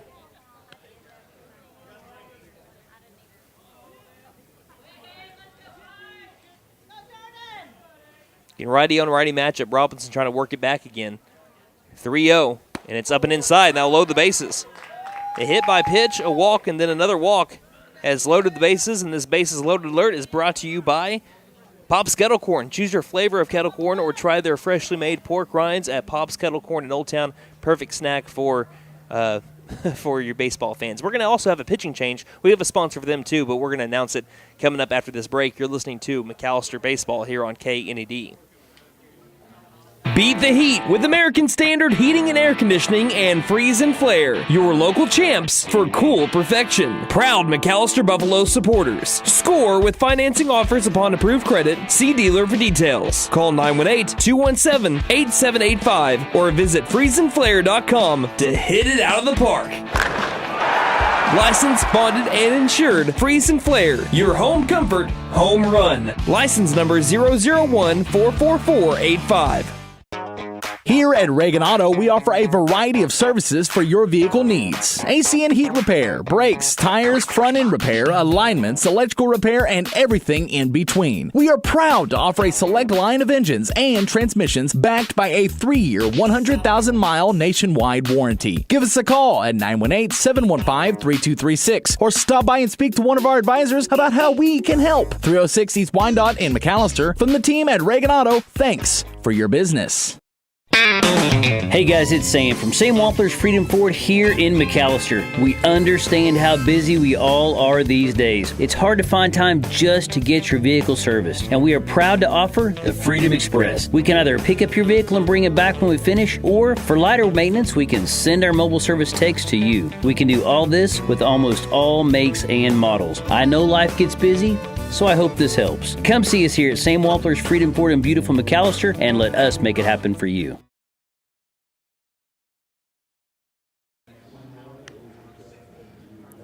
Welcome back to Durant, Oklahoma. For the radio side of things, that bumper threw me off. It's the same instrumental as our last commercial there. Hey, we have a new pitcher in for the Durant Lions. This pitching change brought to you by Jet Tire Service. They have been serving Pittsburgh County and beyond since 1962. They offer 18 major tire brands. And, of course, we have our bases loaded alert that's brought to you by Pop's Kettle Corn. We mentioned them just a minute ago. Our new pitcher into the game, number 23, Reed Thompson. He's coming in from the dugout. As out of the game is Mason at shortstop. Robinson has moved from the mound over to short. So that is the defensive changes that we have. It's the top of the order up for the Buffaloes, and a prime opportunity right now to be able to extend their lead. They're only up 2-1. They have not been able to score any runs based off the free passes that have been given up. And there have been 7 free passes given up by the Lions so far. Their runs came off of a single after a Braden Phillips double, and then an error after a Gunnar Hodgel single. But there have been a hit by pitch and a walk and then another walk to be able to load the bases. That was from Holden Robinson, who had a really good, strong 3 innings, I'd say, other than some of the free passes, but worked himself out of some jams. Reed Thompson is going to try to keep this one from getting, again, lengthened with their deficit at right now only 2-1. But it's the top of the order. Caden Lesnow was in a similar situation, but with with 2 outs rather in the second inning. He's got the bases loaded now with nobody out. First pitch to Lesnow is a curveball in there for strike 1 from Reed Thompson. Thompson a righty for the Lions. Lesnow a righty. Lesnow is 0 for 1 with a walk and a backwards K. And that's been the weird thing so far, is that we've had 7 strikeouts between the 2 pitchers. Now between 3, I guess if you're counting Thompson, but between Lesnow and Robinson, the 2 starters, 7 backwards Ks. No one has struck out swinging yet. But the Buffaloes have to take advantage now. They left it loaded back in the second. They cannot afford to do so again in the fourth, because if they do and they lose this game, you're going to look back to this moment when they had nobody out in the top of the order up. You got Stinchcomb over at third, Lauerman at second, Clark at first. Plenty of speed on the base paths. The 0-1. Curveball, ground ball left side. It's going to be a short, slow one. Throw over to first by Robinson's off the bag. And that will go down, I believe, as an infield single here, because that would have been a tough play by the shortstop Robinson regardless. We'll see what's officially scored a little bit later on.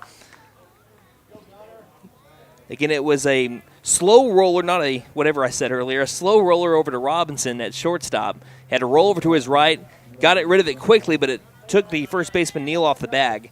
And it leads to Gunnar Hodgel coming up to the plate. Still bases loaded. Buffalo's driving a run there to make it 3-1. Still nobody out. Hodgel 1 for 2 today. First pitch to Hodgel. Curveball low outside, ball 1.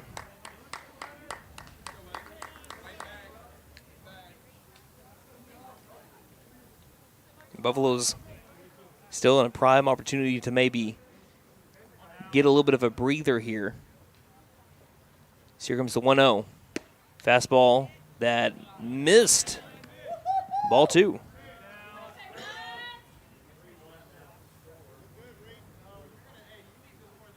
Going to count 2-0 here to Gunnar Hodgel with the bases loaded. And the pitch. Fastball, high fly ball, left field carrying towards the warning track, still keeps going. McClure gets underneath it, makes the catch. Runner at third's tagging up, so is the runner at second. The throw to third is not in time. And Lauerman scores from third base. Advancing is Jordan Clark from second to third. As we have a throw now over to second, as it's Lesnow tagging up. Time was never called, and that allows the Buffaloes to get to second and third. So that'll be a sac fly for Gunnar Hodgel, bringing in a run. As that ball kept carrying and carrying, but about 5 feet from the warning track, Lucas McClure was able to haul it in. And the Buffaloes extend their lead to 4-1. for Gandon Mullins, who is grounded out to third and flown out to left. Heads-up base running by Caden Lussnow there. First pitch to Mullins. Going to be curveball low and outside, ball 1.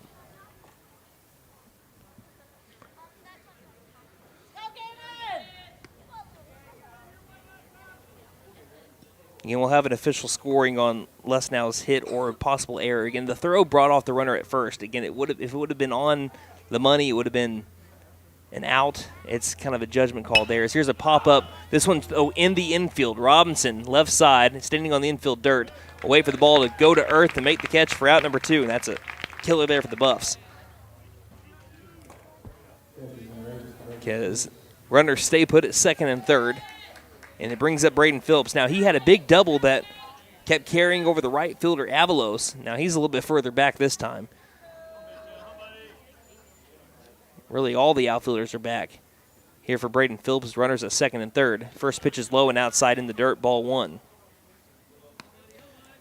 And Buffs with a 4-1 advantage right now, trying to extend it. They've scored 2 here after having the bases loaded with nobody out.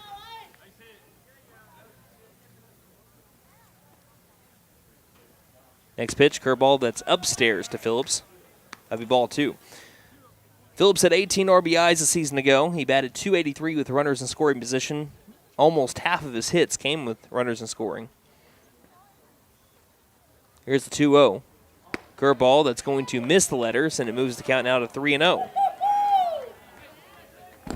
On deck is Aiden Shumway, who had one of the base knocks that drove in a run that gave the Buffaloes the lead back in the 3rd inning. 3-0 pitch to Phillips, and this one's going to be in the dirt. It's a 4-pitch walk.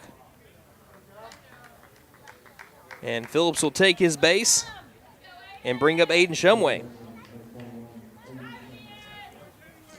Again, Buff's still not trying to leave him loaded again, though.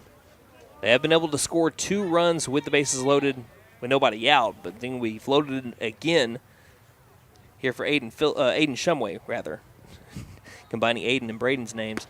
Here's a curveball that misses upstairs for ball 1. And Shumway had 5 RBIs a season ago. Already has 1 to start off 2024. The senior will watch a pitch miss up and outside for ball 2.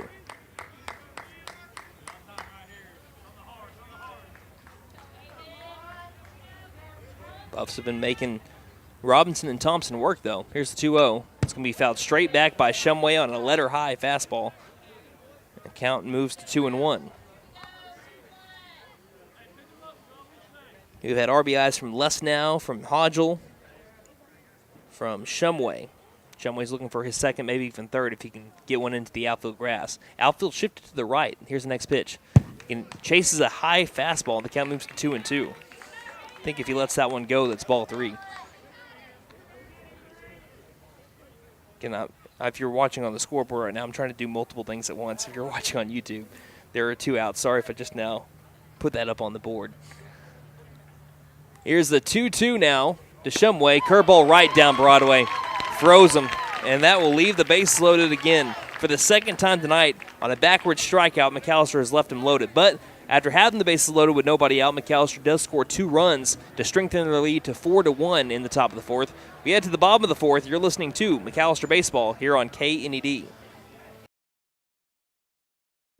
My wife makes the best lasagna, even in that old kitchen of ours. She deserves the best kitchen money can buy, but all our cash was tied up. So we went to the Bank N.A. for a loan for our kitchen remodel, and the folks at the Bank N.A. came through for us and our family. Plus, the Bank N.A. is local, so the money stays in town. Call 918-423-2265 or go into the Bank N.A. to get your loan for whatever your family wants or needs. The Bank N.A. Strong, secure, and ready to loan. Member FDIC. Equal housing lender. Okay! Tire and Auto says come meet our new owner, Dylan Hackler. We're a Michelin dealer and we're stocked up with Cooper, Toyo, Hankook, and Max's Buckshot Mutters and Farm and ATV tires. Tire light on? We can fill your tires with nitrogen. We do brakes, alignments, struts, and oil changes too. You'll appreciate our fast, friendly service. All work's guaranteed and estimates are free. OK Tire and Auto, 801 North 1st, McAlester. Call 918-423-2121. Good luck, Buffs. Have a great season.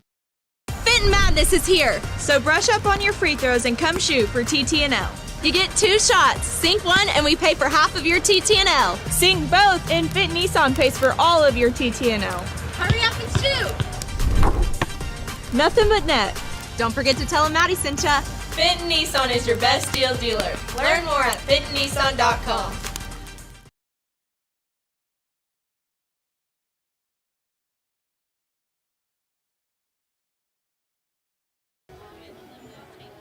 Welcome back to Lions Field here in Durant, Oklahoma. Again, the McAlester Buffaloes leading the Durant Lions 4-1 as we have now played half a 7-inning ball game.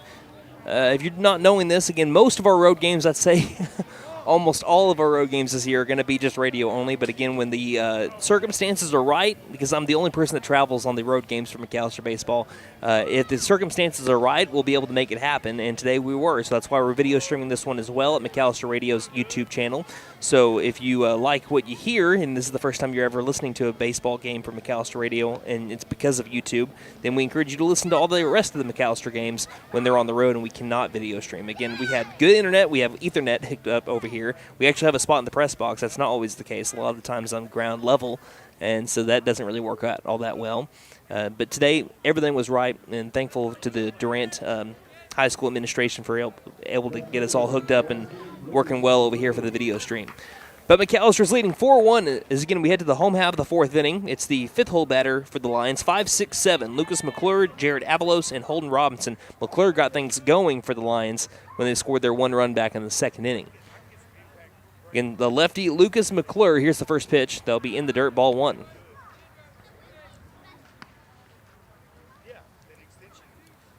And that's just been Les Now's one issue, I'd say, and it's led to the run and people getting on base here early, starting off the batters with the ball. This curveball is going to catch the outside corner, and that'll be strike 1.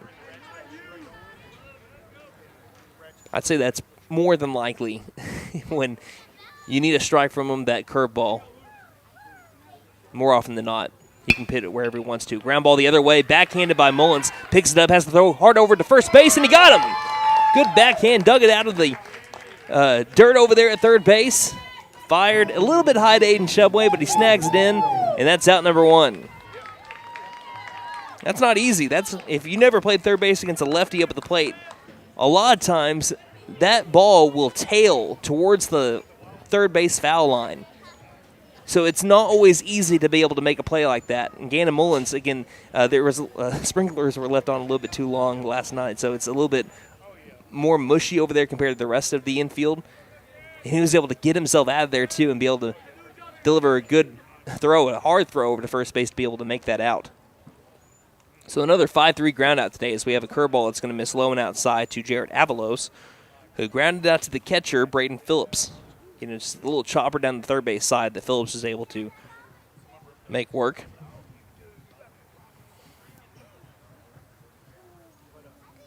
So 1 down, bottom of the 4th, Buffs leading 4-1. Here's the pitch. Fastball right at the knees, strike 1. That's another thing that leads to a lot of success for Les now is he's able to keep his pitches low. Here's a 1-1. Going to be a high hit, fly ball, left field, falling, diving. Did he make the catch? He did! What a play, Jackson Lauerman! Action Jackson in left field, hold it in! Completely laid out in shallow left center, and someone calls Sports Center.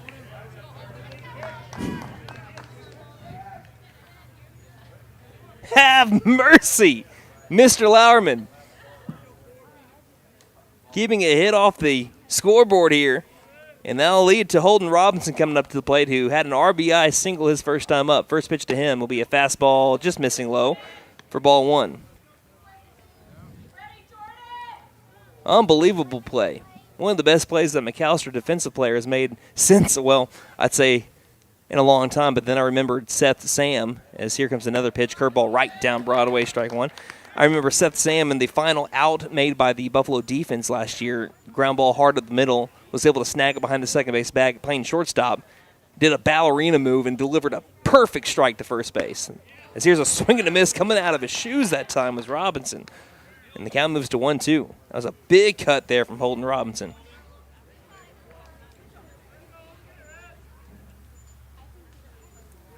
One ball, 2 strikes. The windup, trying to go 3 up, 3 down. Less now. We'll have to wait a little bit. This one's fouled off towards the practice fields, towards our right, and the count stays at 1 ball, 2 strikes.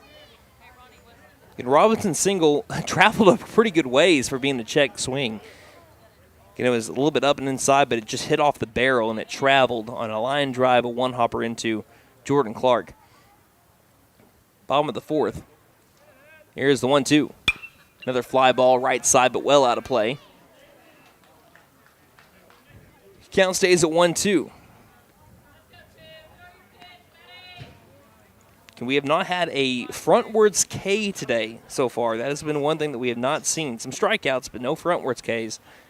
As let's now change it here to end the 4th. This team up 4-1. They'll wind up in the 1-2. Curveball, chopper, left side. Fielded cleanly by Mullins. Throws over to first, in time for out number 3. 3 up, 3 down go the Lion offense. As it's a 5-3 from Robinson. Over to the first baseman, Shumway from Mullins. And that will be the end of the 4th inning. We head to the top of the 5th. McAlester leading 4-1 over the Durant Lions here on KNED. Angel's Diner, Steakhouse, and Pub serves great breakfasts all day and juicy burgers too. Angel's Diner also serves brick oven pizza on Friday and Saturday nights from 5 p.m. to close. Angel's Steaks are certified Angus beef, and the pub offers beer, wine, and mixed drinks. Breakfast, lunch, and dinner make it Angel's Diner, Steakhouse, and Pub. 1402 South George 9 Expressway, McAlester. Call 918-423-2633. Open Monday through Saturday, 7 a.m. to 9 p.m. Sundays, 8 a.m. to 2 p.m. Like us on Facebook. Hi, my name is Gail, and I invite you to T&W Tire, an Oklahoma-based company formed in 1987. In 2020, T&W Tire acquired the McAlester location, where Doug and I have worked for over 20 years, providing service to McAlester and the surrounding areas. Our trained technicians continue to provide quality service for brakes, suspension, and alignments, along with 24-hour road service. We carry Goodyear, Michelin, and many other brands to fit your budget. Stop by T&W Tire, Highway 69 and Peaceable Road, McAlester. Call 918-426-6571. Go Buffs!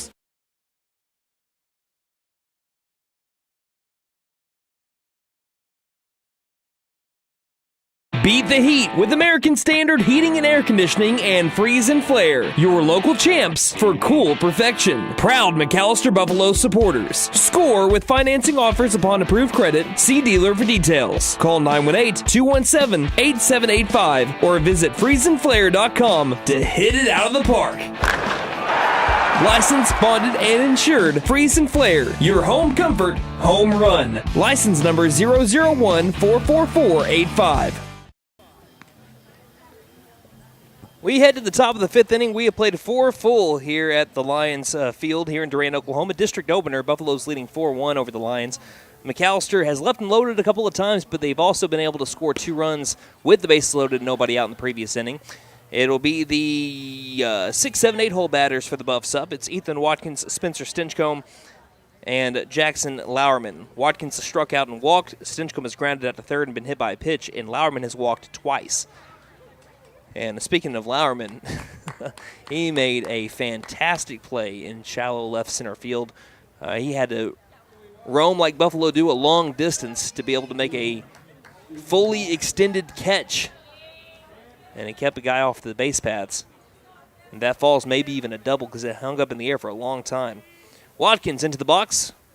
Reed Thompson in for a second inning of work, showing bunt, and it's up and inside. Getting out of the way there is Watkins. That's how the 5th inning begins. Ball 1. Again, Buffalo's leading 4-1. I'm your voice of the Buffaloes, Brandon Green. Thank you for tuning in to another edition of Buffalo Baseball here.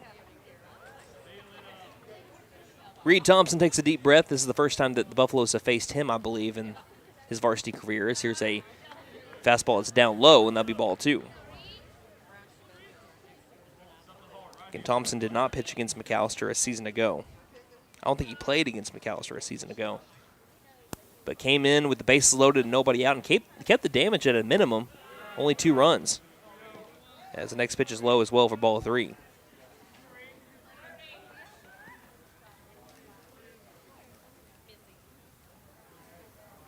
Three balls, no strikes here on Watkins. More than likely doesn't have the green light.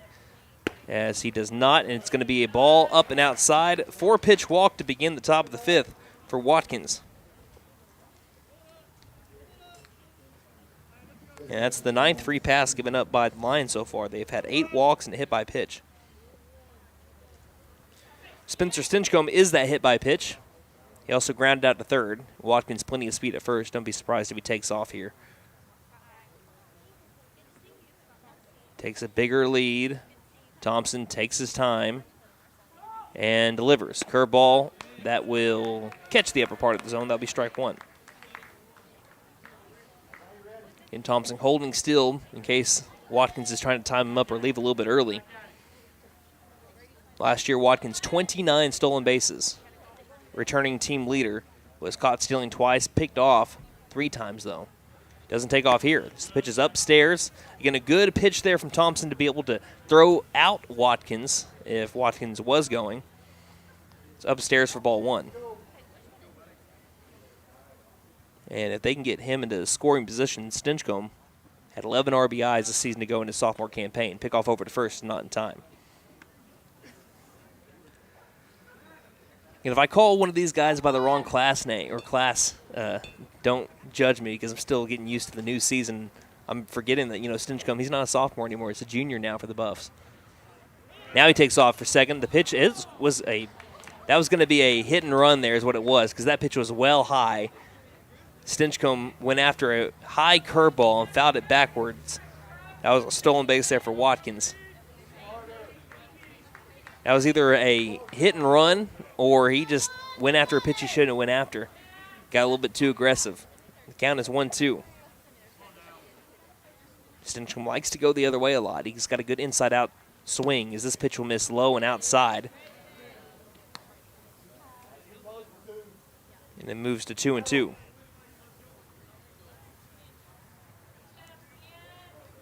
So Watkins enough time to be able to catch his breath. See if he takes off here. Thompson takes his time. Here's the 2-2. Watkins goes. Here's a line drive. Left center field. Will it land? And making the running catch. They're going to have to get him over at first base. Watkins running back. It's going to be a race to the first base bag. Watkins gets back in time. Jones had a great beat on it from the get-go. It was another barrel by Spencer Stinchcomb. He had a good one against Union back on Friday as well. But this one's straight to Jones. I mean, if it's 5 feet to the left, that's an RBI from first base for Spencer Stinchcomb. But it's a line out to center field. Watkins having to hustle his way back over to first base to not get doubled up.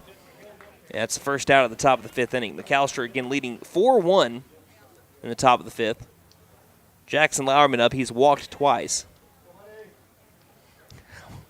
Sure, Watkins is getting kind of tired here.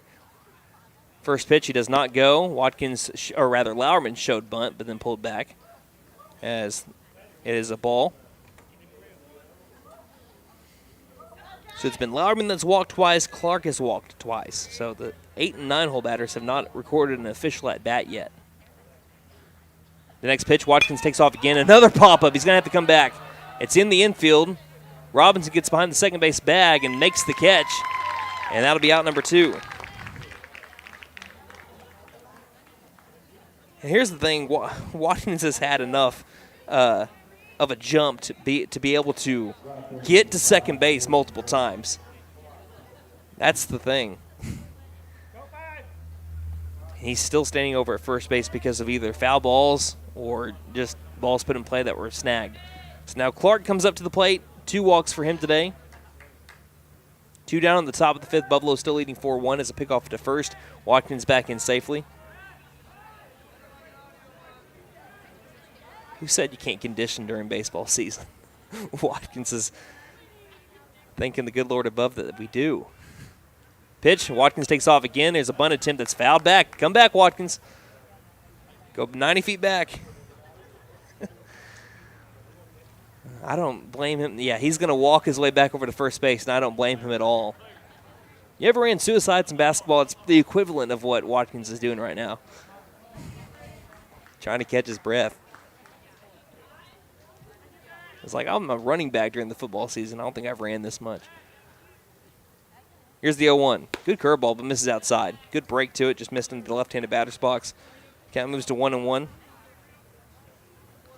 The thing I've seen so far also from Thompson is he's mixing up the speeds on his curveball. Sometimes they're long, looping curveballs, and other of them a little bit faster but have tight breaks.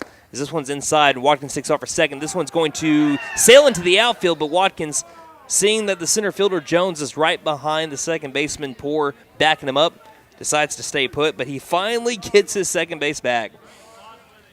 As the count advances to 2 balls, 1 strike in favor of Jordan Clark. So now into scoring position goes Watkins. A ball into the outfield grass will almost certainly score Watkins. Clark trying to get a hold of one. Junior still looking for his first varsity base hit. 2-1. Curveball that they're going to say miss high. Hitters count here for Jordan Clark. 3 balls, 1 strike. Top of the order coming up. Caden Lussnow, who is 1 for 2 with a walk, strikeout, and an RBI infield single. Clark looking for 1 pitch to hit in his wheelhouse. Pickoff over to second. Watkins gets back in time. I think someone from the McAlester dugout says, "You're getting your cardio in, bub." Count is 3-1. Here's the pitch. Going to be a ball in the outside corner. And Clark has walked for the 3rd time today. And that will lead to Caden Lussnow coming up top of the order. Runners at first and second with 2 down. Top of the 5th, Buffalo's leading 4-1. And Lussnow is 1 for 2. Walked, struck out, RBI single. Watkins way off the second base bag. Now comes put as Robinson holds him on. And calling time will be Lussnow. Lussnow again a season to go, batted .311 with runners in scoring position. The guy that you want up in this situation is we have a spin move towards the second base bag and no one holding on Watkins that time.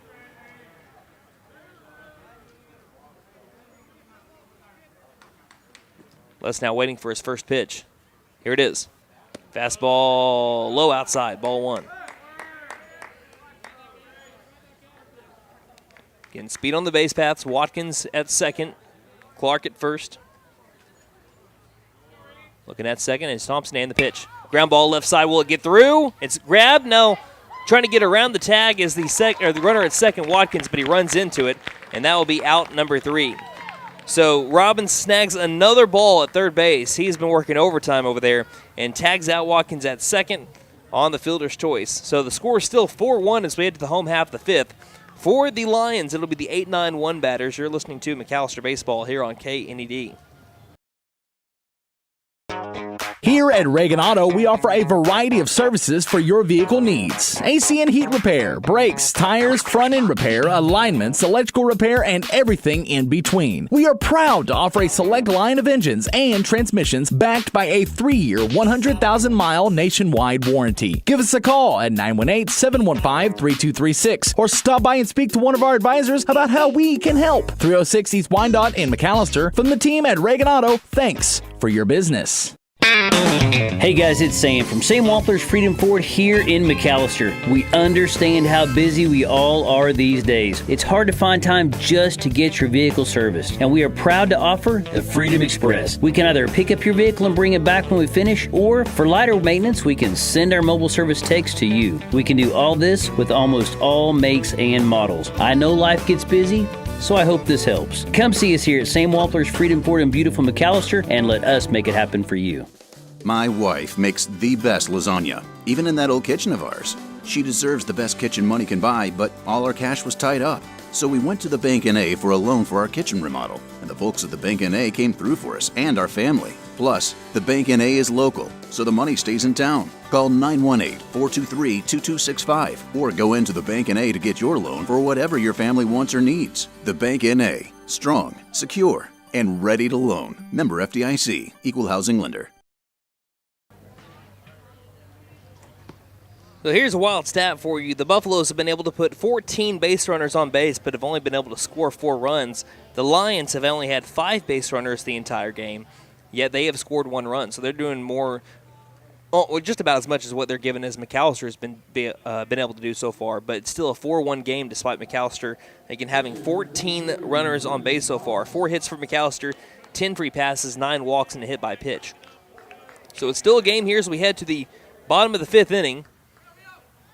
4-1 our score. Up at the plate, 8-9-1 batter, starting with, I believe it's 8. It should be Aiden DeVinny, I believe. Here's the first pitch. It's going to be a called strike. It's actually the new pitcher, I believe. Reed Thompson now in to bat for the Lions. In for Aiden DeVinny because Colton Mason came out, so he was the one that was being DH'd for earlier. So the first pitch was a strike. The next pitch a little bit off, and they'll move the count to 1 ball and 1 strike. Les now knew as soon as he let go of that ball, then didn't feel right. He's been looking better as the game's gone along so far. Had a little bit of a rough second inning. Has been starting off batters with balls kind of throughout so far, but he's been able to work his way back. The 1-1. This one misses outside, too, and the count moves to 2 balls and 1 strike. It can be a little bit different, too, because, you also practice at now a full turf field. So you never have to worry about divots and everything in dirt like you do at natural fields. And it looks like Les now so far today as we have the 2-1. There's a curveball missing up and inside. He keeps on as soon as he plants his foot, keeps on looking down at the dirt. So he's, again, getting used to pitching on what is not a turf mound. Counts 3-1. And the pitch to Thompson. Fastball inside corner, strike 2. So moves the count back to full with 3 balls and 2 strikes here on Reed Thompson in his first at-bat of the day. Came in for Aiden DeVinny, who grounded into a fielder's choice. And the payoff. Fastball chopped at 1. Swing and a miss, strike 3. Went up and out of the zone on the high fastball. Sit him down, throw it around. 1 down here in the home half of the 5th. And that'll bring up to the plate Colton Poore, who struck out looking his first time up. That's the first time that we've had a swinging strikeout all day. That's Les Now's 5th strikeout of the night. First pitch to Poore. Beauty of a curveball in there for strike 1.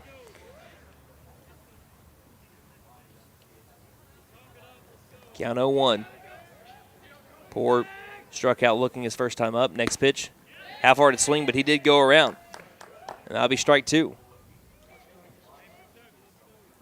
Basically no wind at all now here in Bryan County. The American flag in left center field is at a standstill. The 0-2.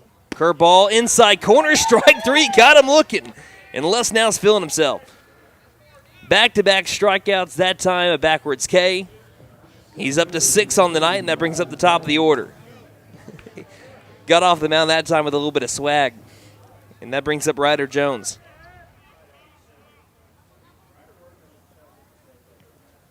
There's a windup. Les Now in a groove. The pitch. Fastball right at the knees. Strike 1. And you cannot let Les Now get into a groove. He will eat you up.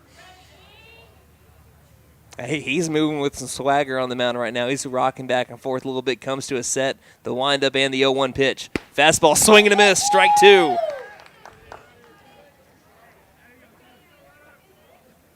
Well, he is in a zone right now. Can he strike out the side? The 0-2. Oh, he'll have to wait. This one's going to be fouled off to the right side, out of play. Count will remain 0-2 here on Ryder Jones at the top of the order. Again, he walked and then flew out to center field. It's the home half of the 5th inning. Buffalo's up by 3 runs, 4-1 our score. The 0-2. Curveball, swing and a miss. Got him on the old Uncle Charlie. Down and outside, struck out the side. And that'll be the end of the 5th inning. McAlester leading 4-1 as we head to the top of the 6th. You're listening to McAlester Baseball here on KNED.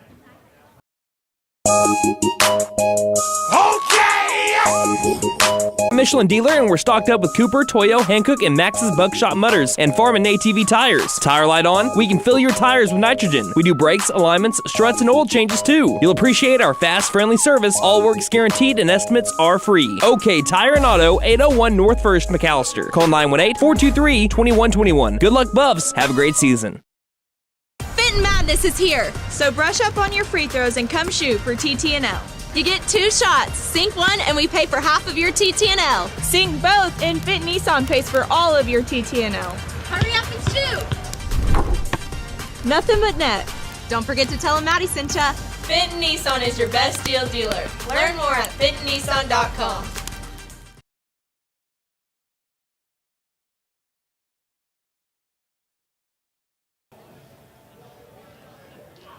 Got some people checking in here, listening and watching to the broadcast. We have the I Don't Drink Coffee podcast tuning in, saying thanks for the stream. Again, like we said, we're going to make it happen as much as we can, but again, don't count it on it happening a whole lot. But again, I'm glad that we can do it today. We also have the McAlester High School, well, the McAlester Mike Deek Field Press Box tuning in as well, where JV baseball right now, last update I got from Derek Catchett about 20 minutes ago, beating Durant 12-4 after 2 innings. That's what it looks like in JV ball. So thank you all for tuning in. McAlester up right now 4-1. Again, last year in 3-run games or less, McAlester was 8-15. They did not do very well in 3-run games. And when you look at their 61% of their games being decided by that margin, 3 or less, that led to their 16-22 record. So Buffalo's trying to be better in those 3-run games or less. They have a chance to do so far today if it stays at this score or changes at all to a smaller margin. But, of course, McAlester, with 6 more outs to play with, trying to strengthen their lead. It's going to be the heart of the order up, 2, 3, 4 batters, starting off with Gunnar Hodgel. Here's the windup of the pitch from Reed Thompson. It's going to be a curveball missing upstairs for ball 1. Now, McAlester, as the season went along, did a lot better with games that were close like that. 5 out of their last 8 games that were decided by that margin, they won at the end of the season. Next pitch misses upstairs for ball 2. Right now, though, their problem has been not being able to score the runners that they've been able to put on base. And they've scored 4, but they've been able to put 15 runners on base. 14. Here's the 2-0. That's going to be another fastball that's going to miss up high to Hodgel. Hodgel is 1 for 2. He has singled, grounded out to third, and had an RBI sac fly. And this is one pitch away from being the 11th free pass given up by the Lions today. Here's the 3-0, and it's going to be that way. 4-pitch walk. That's what the Buffaloes had, though, to start off the top of the 5th inning. And then it went line out center, fly out short, walk, and then a ground out to third. So 4-pitch walk brings up to the plate Gannon Mullins, who has grounded out to third, flown out to left, and popped up to the shortstop. That's one thing McAlester has a lot of, though. It has a lot of speed. As here's a line drive down the left field line. If it's fair, it could be trouble, but it's going to tail foul. Good piece by Mullins, just foul. Hodgel a year ago ended up having 9 stolen bases. He was caught stealing once. But don't sleep on Eli McClure behind home plate. He saved some runs, too, with being a brick wall there. The 0-1. Hodgel stays put. Here's a swing and a miss for strike 2. Thompson has done great. He's done all that's been asked from the Durant Lions and head coach J.W. Parsons. He came into the game in a 2-1, bases loaded, nobody out situation. Kept that to only 2 runs there.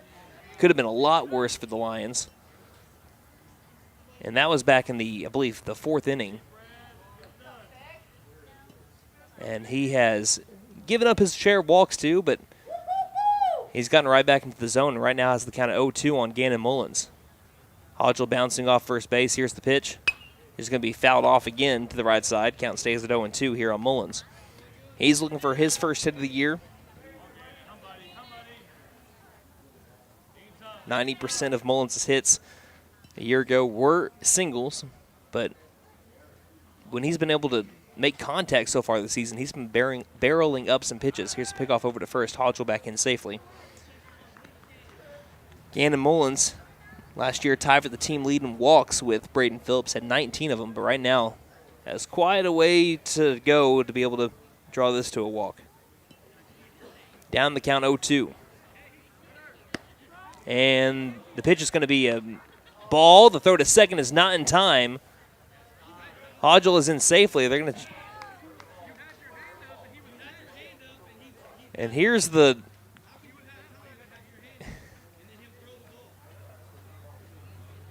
Now, yeah, that's what's happened. The home plate umpire is saying that he called time. Didn't have a strike 3 call. I don't think I saw a strike 3 call because I was looking down at my papers. I need to go back and kind of see here. I'll apologize for that, but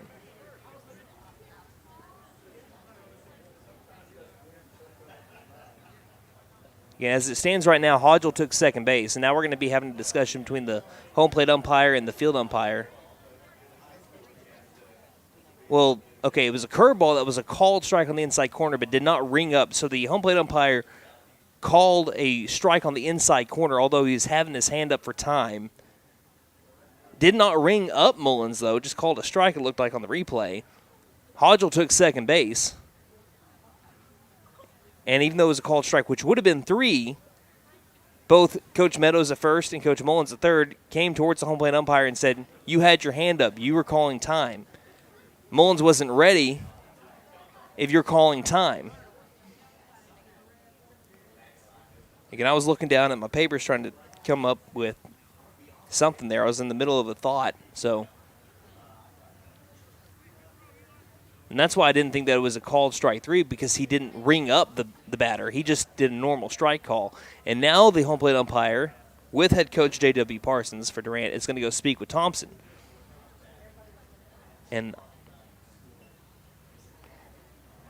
frankly, not sure why. Hodgel goes back over to first base. So the stolen base does not happen. Looks like that's what's going to be the call here, is that the home plate umpire had time called. Thompson threw the ball, and despite time being called and Mullins not being ready, he called strike 3. So then they make it up so that pitch never happened. So the count will be 0-2. And Hodgel back over at first base because the home plate umpire was signaling time as the pitch was being thrown. The 0-2. This will be fouled straight back into the netting, and the count remains at 0-2. I was able to piece it together. Sometimes I can be National Treasure Nicolas Cage and not Con Air Nicolas Cage. Counts 0-2. Not that Nicolas Cage was dumb in Con Air. He just wasn't whatever he was in National Treasure. Here's a pop-up in the infield, right side. This one's to the second baseman. Could be trouble in the night sky. It's going to be still a catch, though, anyway, by Poor at second base. And that'll be out number 1. So McAlester ends up getting the bad end of that. I think that they would have rather had the strikeout and the stolen base of second. Instead, it's a pop out over to second, then Hodgel stays over at first. For Braden Phillips, who is 1 for 2, he has struck out looking and doubled, and also walked. Thompson coming set. Peeks over at first base and delivers. First pitch, swing and a miss for strike 1. And it's not, Thompson's not really overpowering his batters, and that's not what's been his success so far. His success has been his ability to mix up the timing of his pitches. And some of them might be well outside, but then the ones that he needs, he fills the zone. Hodgel trying to get a good jump. He'll stay put for now. Curveball, swing and a miss for strike 2. And that's what I'm saying. Like, he'll go with a slow-breaking curveball, but then he'll turn around and there'll be a quick break on a curveball. It's the same pitch, but one's thrown harder and one's thrown softer, and it's just thrown off the timing of the McAlester batter so far. Count right now is 0-2 on Braden Phillips, 1 down and a runner at first. Top of the 6th, Buffalo's leading 4-1. Thompson's holding on his runners at first well. Here's a fastball. 3 pitches, 3 strikes on Braden Phillips. Gets him with the backwards K. Right on the corner. And for the second consecutive inning, a 4-pitch walk to lead off the inning for McAlester, and then 2 straight outs. Aiden Shumway comes up. He is 1 for 3. Grounded out to third, RBI single, and struck out looking. Every strikeout for McAlester today has been looking. First pitch, Hodgel takes off for second. Curveball is in there for a strike. The throw down to second is not in time. Hodgel slides in safely to get into scoring position.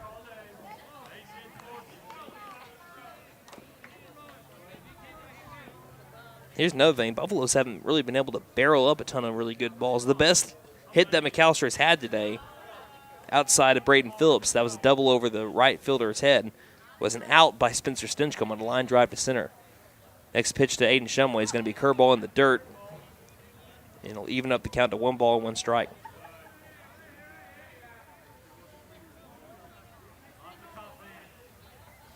Buffs trying to extend the lead right now. It's 4-1, still definitely in the ballpark for the Lions to come back. This is how they won their game the last time that they beat the Buffs back in 2021. They just hung in it. So here comes the 1-1. Fastball outside. 2 balls, 1 strike. They hung in it.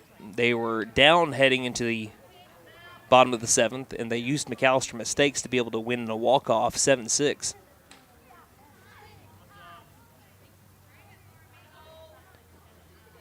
Here's the 2-1. Fastball missing up and inside, 3-1. Watkins on deck. McAlester has a 6-game winning streak over the Lions coming into this one. Again, the season opener of 2021 was the last time that the Lions beat the Buffs. Shumway looking for one pitch. Here's the 3-1. There'll be a fastball below the knees, and that'll be ball 4. And this is almost playing out exactly like the top of the 5th did. Again, a 4-pitch walk, 2 base runners, 4-pitch walk, and then there was a ground out to third. This inning's been 4-pitch walk, fly out to second, strikeout, walk, Watkins up. Buffalo's trying to, again, make do with runners in scoring position. They have not been very good today. Both runners take off. Pitch is high. The throw down to second is not in time. Gets right underneath the tag of the third baseman, Robbins. It's a double steal there by the Buffaloes. Pitch was a called ball.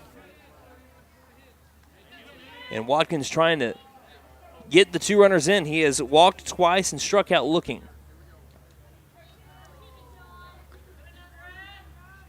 Thompson deals. Curveball low and inside, ball 2.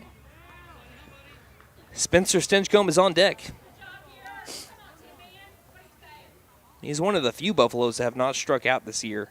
Stinchcomb on deck. Here's the 2-0 from Thompson. It's going to miss up high, and that'll be ball 3.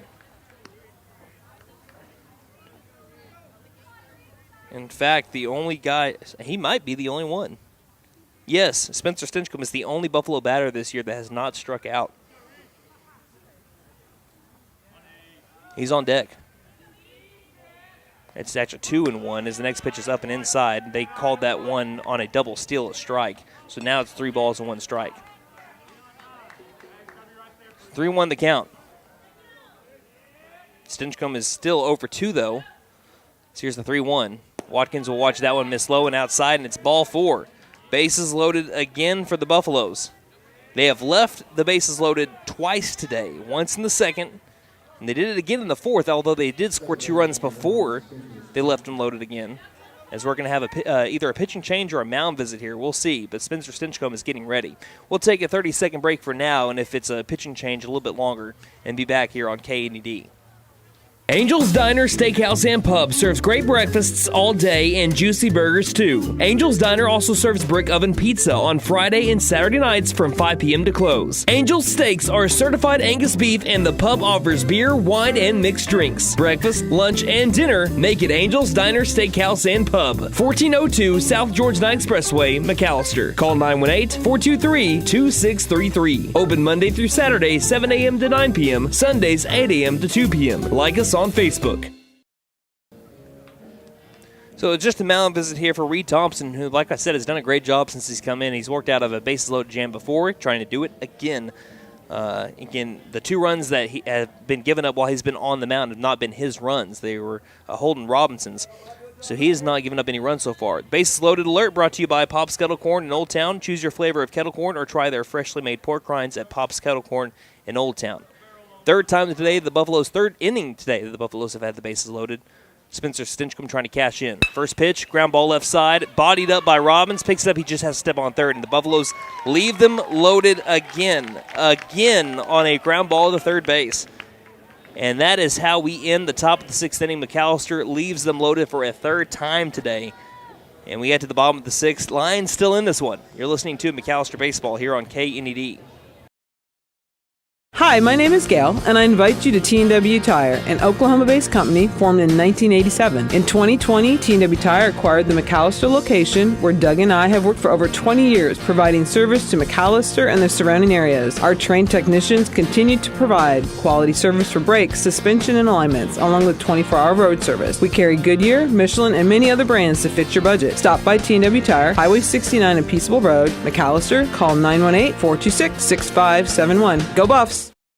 Beat the heat with American Standard Heating and Air Conditioning and Freeze and Flare, your local champs for cool perfection. Proud McAlester Buffalo supporters. Score with financing offers upon approved credit. See dealer for details. Call 918-217-8785 or visit freezeandflare.com to hit it out of the park.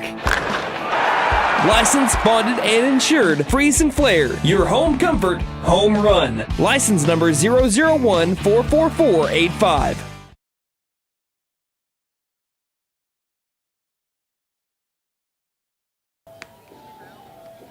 So the Buffaloes' timely hitting woes continue. Again, they have had 16 base runners today and have scored 4 runs.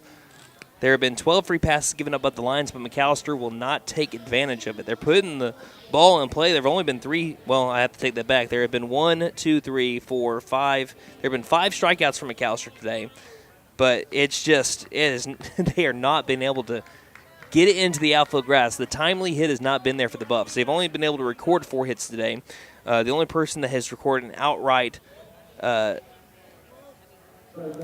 honestly, no one has had an outright outfield hit, clean hit into the outfield grass. Both the RBI singles for McAlester have been infield singles.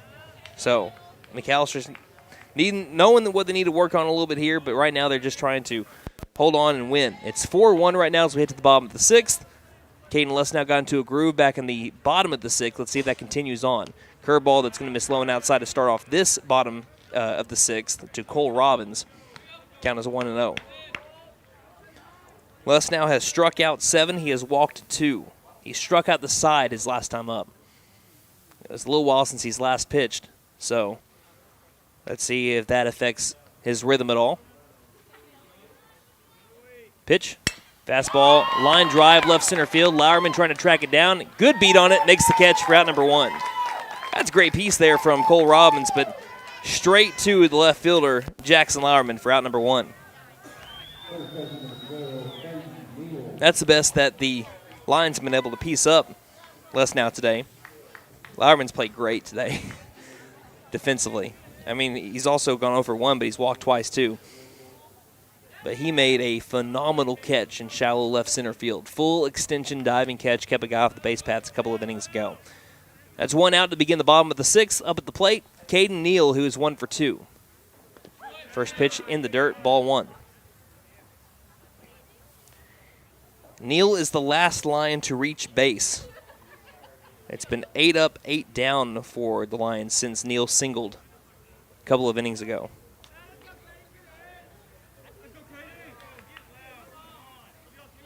Righty on righty. Lessnow down at the count 1-0. Here is the pitch. This one's going to be off speed that misses down below the knees. The count moves to 2-0. Lessnow has been able to, again, his pitch count's gone up a little bit too. I don't know where exactly he's at. Again, I can only do so much at once, and our game changer isn't live right now. Here's the 2-0. Fastball that misses outside. Well, Phillips kind of set up inside there, and if Phillips was set up outside the entire way, I think he gets the call. Count is 3-0.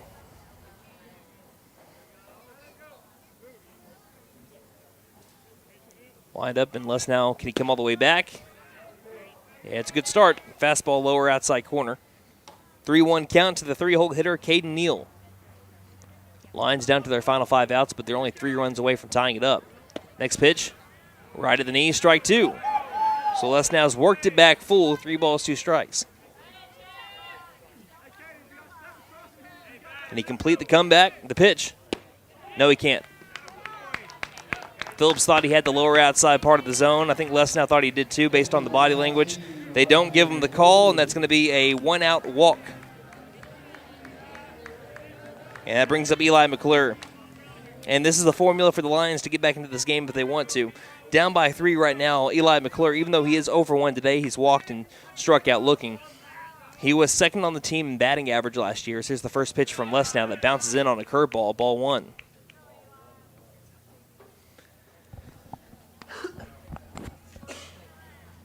Again, looking at McClure, last year the second leading guy in batting average at 346. Went 1 for 5 against the Buffaloes in the series a year ago with an RBI. The next pitch, swing and a miss on a high fastball. Chase that one. Count moves to 1-1.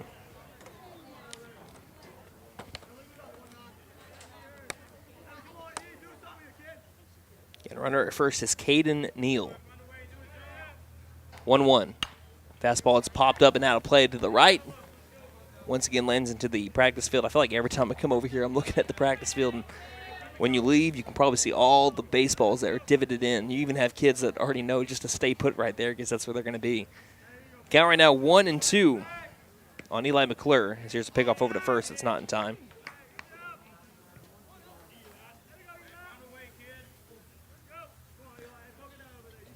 Les now looking for his 8th strikeout. The pitch. That one's way off. That's up and inside on the fastball. Count moves to 2-2.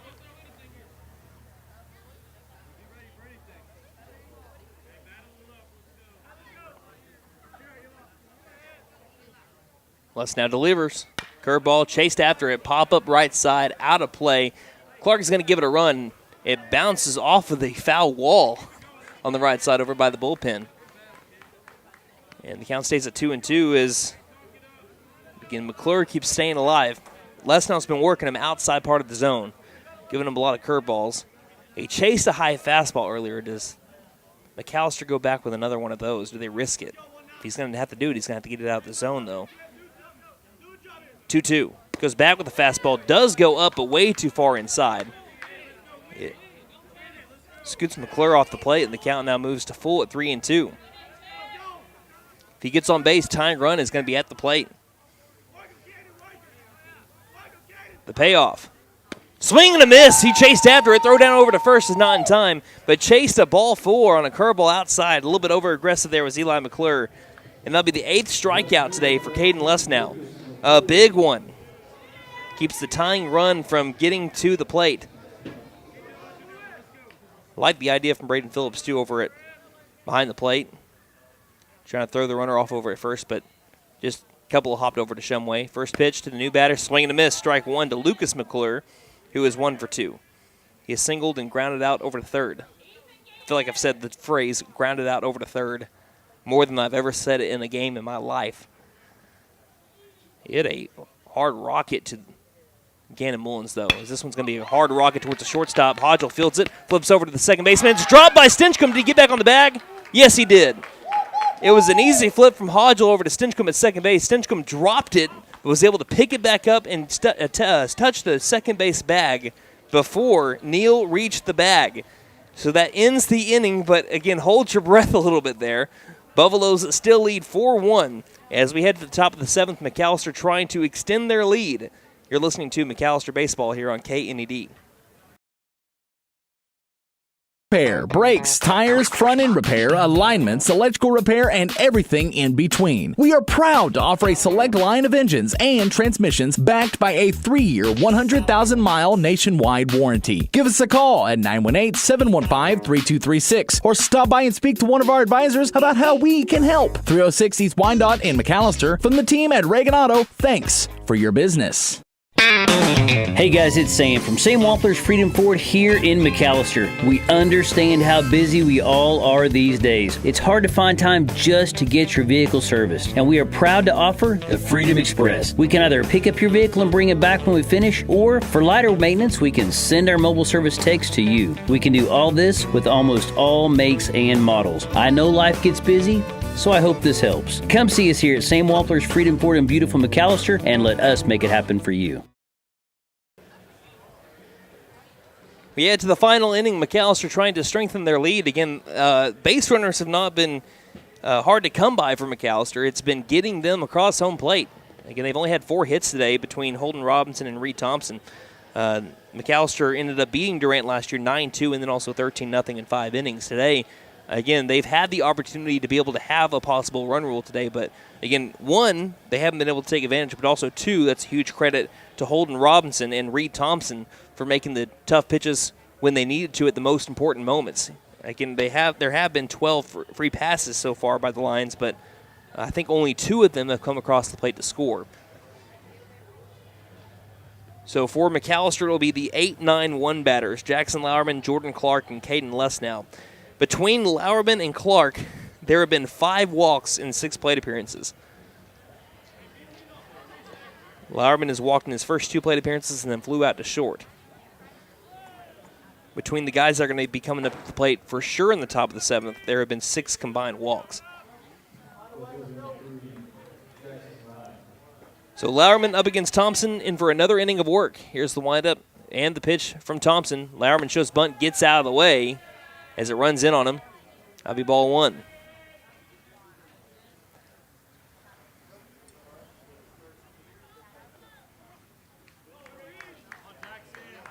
McAlester looking for their first win of the season. Lost to Union back on Friday 6-1 in the game that was tied going into the bottom of the 4th. Here's a fastball catch in the outside corner from Thompson. Count goes to 1-1. You got to bet that Coach Parsons is ecstatic with the job that Reed Thompson has done today. Like I said, he's given up his share of free passes, but he has made the tough pitch every time he's needed to. So here's going to be a pitch upstairs for ball 2. So McAlester struck out 5 times, some of them in the worst places. But they've been able to do what it takes to take a lead right now. Here's the 2-1 to Lauerman. Swings and misses it way out in front of the pitch. Count moves to 2-2. And really what is, like I said, what's making Thompson hard to hit right now is that he's throwing the same pitches, but he's changing up the speed on some of these pitches. One curveball could be way slower than the next curveball you see from him, and it's hard to get a gauge on the speed. Trying to pick it up right now is the McAlester hitters. In fact, I think that McAlester has not had a hit. Yeah, they've not had a hit since an infield single from Caden Lesnow that scored a run all the way back in the 4th. The pitch. 2-2 misses low and outside. Good eye by Lauerman. 3 balls, 2 strikes here to Lauerman. Pitch away from possibly walking for the 3rd time tonight. Jordan Clark is on deck.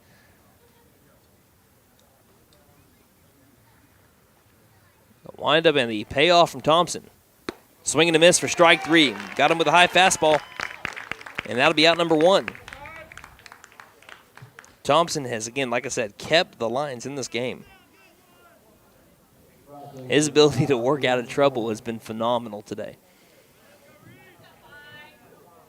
Jordan Clark has not recorded an at-bat. He has had 3 plate appearances, 3 walks. First curveball to him is caught the outside corner. And we mentioned earlier how Caden Lesnow seemed to be getting better as the game went along, culminating in a stellar 5th inning. Reed Thompson has just gotten better as the game has gone along, too. The 0-1. As he checks, swings this one, and it's fouled backwards. I mean, that's the most check of a check swing that you could have. Barely put the barrel down, and he falls behind in the count 0-2. And Clark's still looking for his first varsity hit. He only had 2 at-bats last year, and he's 0 for 2 on the season, and now with 3 walks. The 0-2 to Clark. This one's going to miss upstairs, and the count moves to 1 ball and 2 strikes. Clark laying off the high fastball that he got Lauerman with on the last at-bat. If you hit one out of the ballpark today, again, it's under your own power. No wind helping you out or hurting you. 1-2, going to be a line drive down the left field line. There is Jordan Clark's first varsity hit. He rounds first. Look at the speed from Clark. Here's the throw in from left field. Going to be a close play. It's cut off. Clark in there with a stand-up double. The first varsity hit for Jordan Clark, the sophomore. As a double down the left field line, McAllister's first hit since the 4th inning. Since Caden Lesnow did it, who's up at the plate right now. So Buffalo's trying to extend their lead. Lesnow trying to help out his own cause. We do have someone warming up in the McAlester bullpen right now in case Lesnow goes over his pitch count. And it looks to be Ethan Watkins.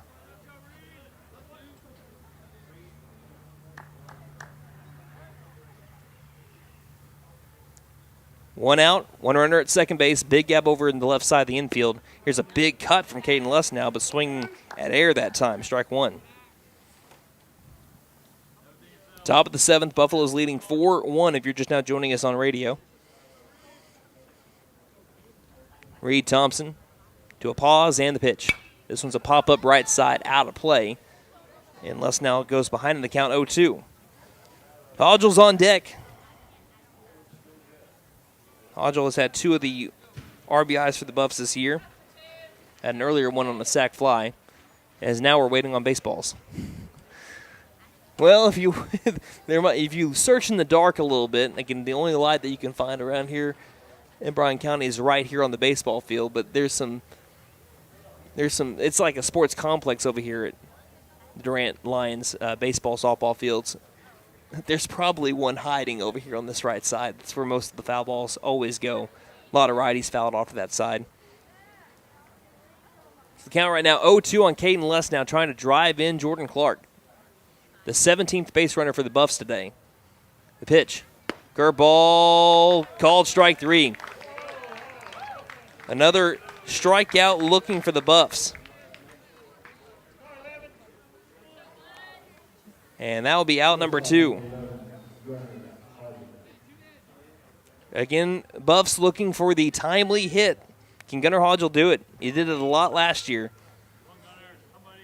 Again, I mentioned it a lot last year. We're going to see if that trend continues. Here's the first pitch to Hodgel. He's going to go from third to home. Here's the throw, and it's air-mailed.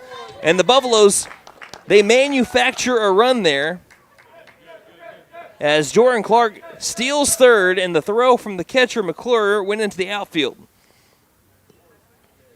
And the Buffaloes lead 5-1. So Coach Mullen's mindset there is, hey, we're going to steal third. We're going to force him to throw the ball, and if we can't get the run via the hit, maybe we can force the Lions to make a mistake there, and that time they did. That's the third error today for the Lions. And now the bases are clear. 5-1 McAlester leads now. Their first run since the 4th inning. That's another unearned run there from Thompson, by the way. First pitch to Hodgel. Actually, that's the second pitch as a ball. Counting that moves to 2-0. Thompson works quickly trying to get into a rhythm. The 2-0 pitch is going to be fouled backwards and out of play. First strike on Hodgel. When the Lions come up, they'll be having the 6, 7, 8-hole batters. And that's where they got their run from back in the 2nd inning. It was an RBI single from Holden Robinson.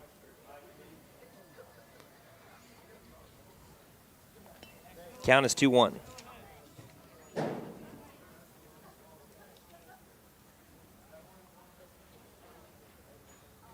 Robinson winds with 2 outs, nobody on. The pitch.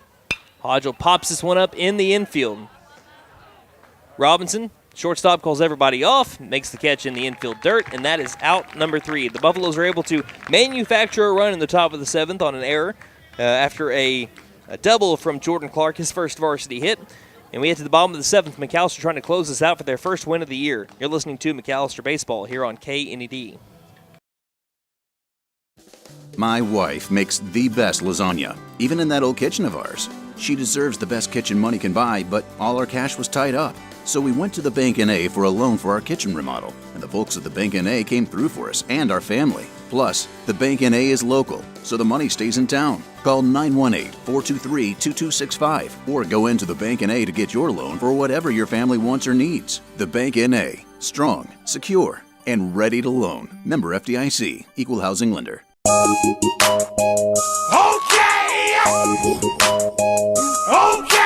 Tire and Auto says come meet our new owner, Dylan Hackler. We're a Michelin dealer and we're stocked up with Cooper, Toyo, Hankook, and Max's Buckshot Mutters and Farm and ATV tires. Tire light on, we can fill your tires with nitrogen. We do brakes, alignments, struts, and oil changes too. You'll appreciate our fast, friendly service. All work's guaranteed and estimates are free. OK Tire and Auto, 801 North 1st, McAlester. Call 918-423-2121. Good luck, Buffs. Have a great season. Fitting Madness is here, so brush up on your free throws and come shoot for TTNL. You get 2 shots. Sink one and we pay for half of your TTNL. Sink both and Fit Nissan pays for all of your TTNL. Hurry up and shoot. Nothing but net. Don't forget to tell them Maddie sent ya. Fenton Nissan is your best deal dealer. Learn more at fentonnissan.com.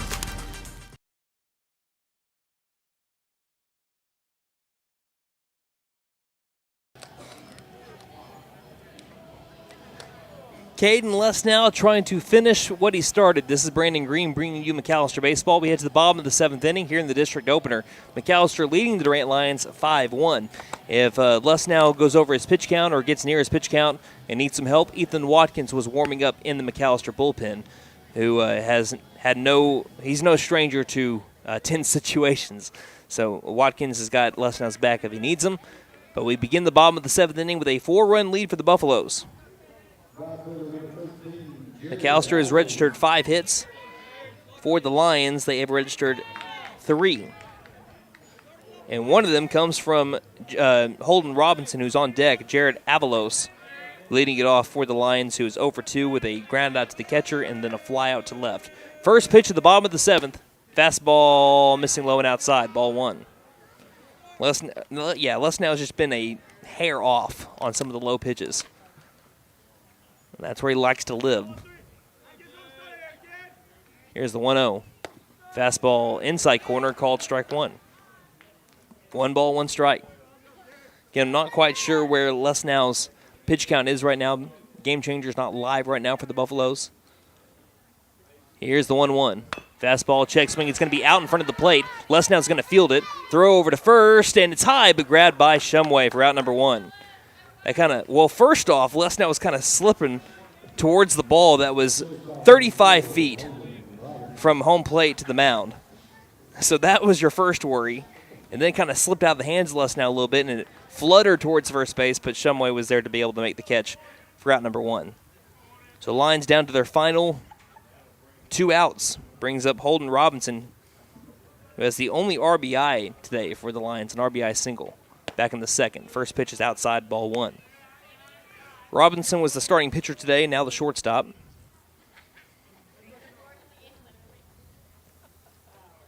Lesnow trying to go the complete 7 innings. Here's the windup in the 1-0. This one's a fastball that's going to miss outside, too. Phillips held it a little bit longer, but again, that's a ball all the way, and the count moves 2-0. Lesnow walks around the dirt a little while, composes himself. The black and gold trying to start off the district right. Here comes the windup and the 2-0. Fastball right down Broadway. Strike 1.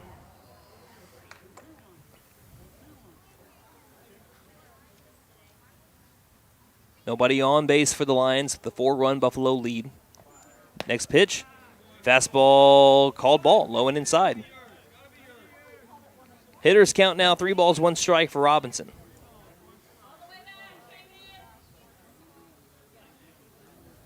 It's a 7-hole hitter right now for the Lions. Wind up in the 3-1 from Lesnow. Fastball that's fouled straight back. Robinson on it, but it moves the count to 3-2. It's the pitch that made Robinson's eyes go wide right there to be able to think he can drive one out of the ballpark. That's the one pitch that you're looking for at 3-1. So what he saw, and he was on it, but fouled it straight back. And the count now full at 3-2. Lesnow struck out 8 today. He winds and deals the pitch. And he's going to have to wait a little bit, as that one is going to be a hot rod over the first base dugout where McAlester resides today. Over towards the McAlester bullpen, and once again we'll go 3 balls, 2 strikes. Lesnow's had to work into a lot of deep counts today. 3-2. Curveball. Another one. That's a great piece of hitting from Holden Robinson. He fouls it off to the same location. There's not a lot of people that I've seen being able to go from a fastball that Lesnow just gave to Robinson a couple of pitches ago to a curveball and be able to foul it off too. 3-2.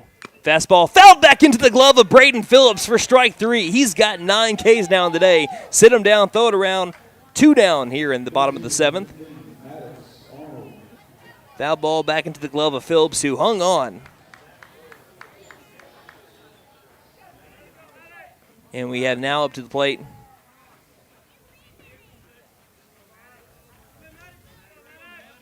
Maddox Arhold here for the Lions, as the first pitch is going to be a called strike, strike 1. This is the 3rd batter to bat out of the 8-hole today. Next pitch, fastball. Getting less now in a groove. 2 pitches, 2 strikes here to the a-hole batter. Pinch hitter Maddox Arhold. Buffalo's 1 pitch away. Leading 5-1. Here it comes. Fastball low outside. Could not get Arhold to chase. Buffs up by 4 runs right now, trying to sign, seal, and deliver the win. Deuce delivers. Curveball right down Broadway. Give him double digits in the K column. Sit him down, throw it around. The McAlester Buffaloes win it today 5-1. Ladies and gentlemen, Buffalo fans, far and wide, grab that brush and paint that win column black and gold.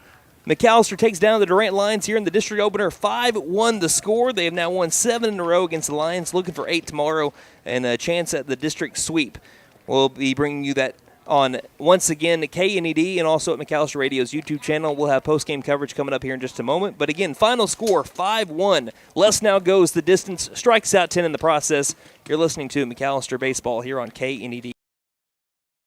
Angel's Diner, Steakhouse, and Pub serves great breakfasts all day and juicy burgers too. Angel's Diner also serves brick oven pizza on Friday and Saturday nights from 5 p.m. to close. Angel's Steaks are certified Angus beef, and the pub offers beer, wine, and mixed drinks. Breakfast, lunch, and dinner make it Angel's Diner, Steakhouse, and Pub. 1402 South George 9 Expressway, McAlester. Call 918-423-2633. Open Monday through Saturday, 7 a.m. to 9 p.m. Sundays, 8 a.m. to 2 p.m. Like us on Facebook. Hi, my name is Gail, and I invite you to T&W Tire, an Oklahoma-based company formed in 1987. In 2020, T&W Tire acquired the McAlester location, where Doug and I have worked for over 20 years, providing service to McAlester and the surrounding areas. Our trained technicians continue to provide quality service for brakes, suspension, and alignments, along with 24-hour road service. We carry Goodyear, Michelin, and many other brands to fit your budget. Stop by T&W Tire, Highway 69 and Peaceable Road, McAlester. Call 918-426-6571. Go Buffs! Beat the heat with American Standard Heating and Air Conditioning and Freeze and Flare, your local champs for cool perfection. Proud McAlester Buffalo supporters. Score with financing offers upon approved credit. See dealer for details. Call 918-217-8785 or visit freezeandflare.com to hit it out of the park. Licensed, bonded, and insured. Freeze and Flare, your home comfort, home run. License number 001-44485.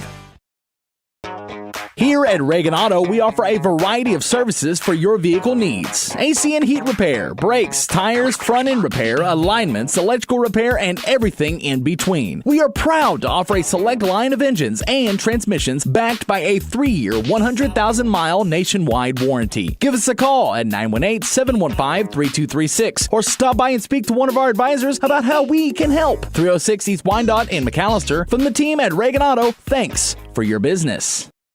Hey guys, it's Sam from Sam Walther's Freedom Ford here in McAlester. We understand how busy we all are these days. It's hard to find time just to get your vehicle serviced, and we are proud to offer the Freedom Express. We can either pick up your vehicle and bring it back when we finish, or for lighter maintenance, we can send our mobile service techs to you. We can do all this with almost all makes and models. I know life gets busy, so I hope this helps. Come see us here at Sam Walther's Freedom Ford in beautiful McAlester and let us make it happen for you. My wife makes the best lasagna, even in that old kitchen of ours. She deserves the best kitchen money can buy, but all our cash was tied up. So we went to the Bank N.A. for a loan for our kitchen remodel, and the folks at the Bank N.A. came through for us and our family. Plus, the Bank N.A. is local, so the money stays in town. Call 918-423-2265 or go into the Bank N.A. to get your loan for whatever your family wants or needs. The Bank N.A. Strong, secure, and ready to loan. Member FDIC, Equal Housing Lender.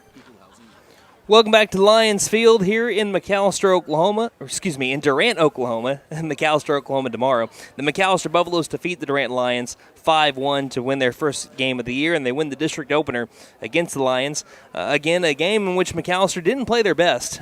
They ended up putting a lot of people on, well, they didn't put a lot of people on base, but they were able to get a lot of people on base, just not be able to drive in those runs. We'll talk about that here in just a moment. McAlester had 17 base runners today. We're only able to score 5. So we'll look at the post-game stats first and give our post-game analysis after this. Post-game stats brought to you by Big V Feed Center. See Big V Feed Center in McAlester, Hadco Farm and Ranch in Kiowa, and Chakota Wholesale Feed Company in Chakota for your spring feeding program needs. Let's start off with the visiting team, the McAlester Buffaloes. Now 1-1 on the year, and start off the district right. We had the pitcher number 2, Caden Lesnow, today. He went the distance, but we'll talk about his batting first. He went 1 for 4 with an RBI single in his third trip up to the plate. Also struck out a couple of times. Gunnar Hodgel went 1 for 3 with an RBI. Both Lesnow and Hodgel ended up coming up to the plate 5 different times. Hodgel had an RBI sac fly along with a single in his first at-bat. That was an infield single. Gannon Mullins went 0 for 4, made contact each time, but just could not find the outfield grass. Braden Phillips went 1 for 3 with a double that went to the opposite field and went a long way at that. Aiden Shumway went 1 for 3 with an RBI infield single, also walked. Ethan Watkins walked twice and struck out his other time. Spencer Stinchcomb went 0 for 3. He's still the only McAlester batter to not strike out this year. He was hit by a pitch, grounded out to third, lined out to center, and grounded out to the third baseman. Jackson Lauerman went 0 for 2 with 2 walks, a fly out to short, and a strikeout. And Jordan Clark walked his first 3 plate appearances, but then doubled for his first varsity hit down the left field line. That led to an insurance run for McAlester as he stole third, but then an error into left field led to Clark coming home. For Caden Lesnow, he went the distance, ended up having 1 earned run on the day. He struck out 10 in the process. He ended up walking 3. No errors by the McAlester defense. There were only 3 hits against Caden Lesnow today. Again, McAlester playing a clean defensive game.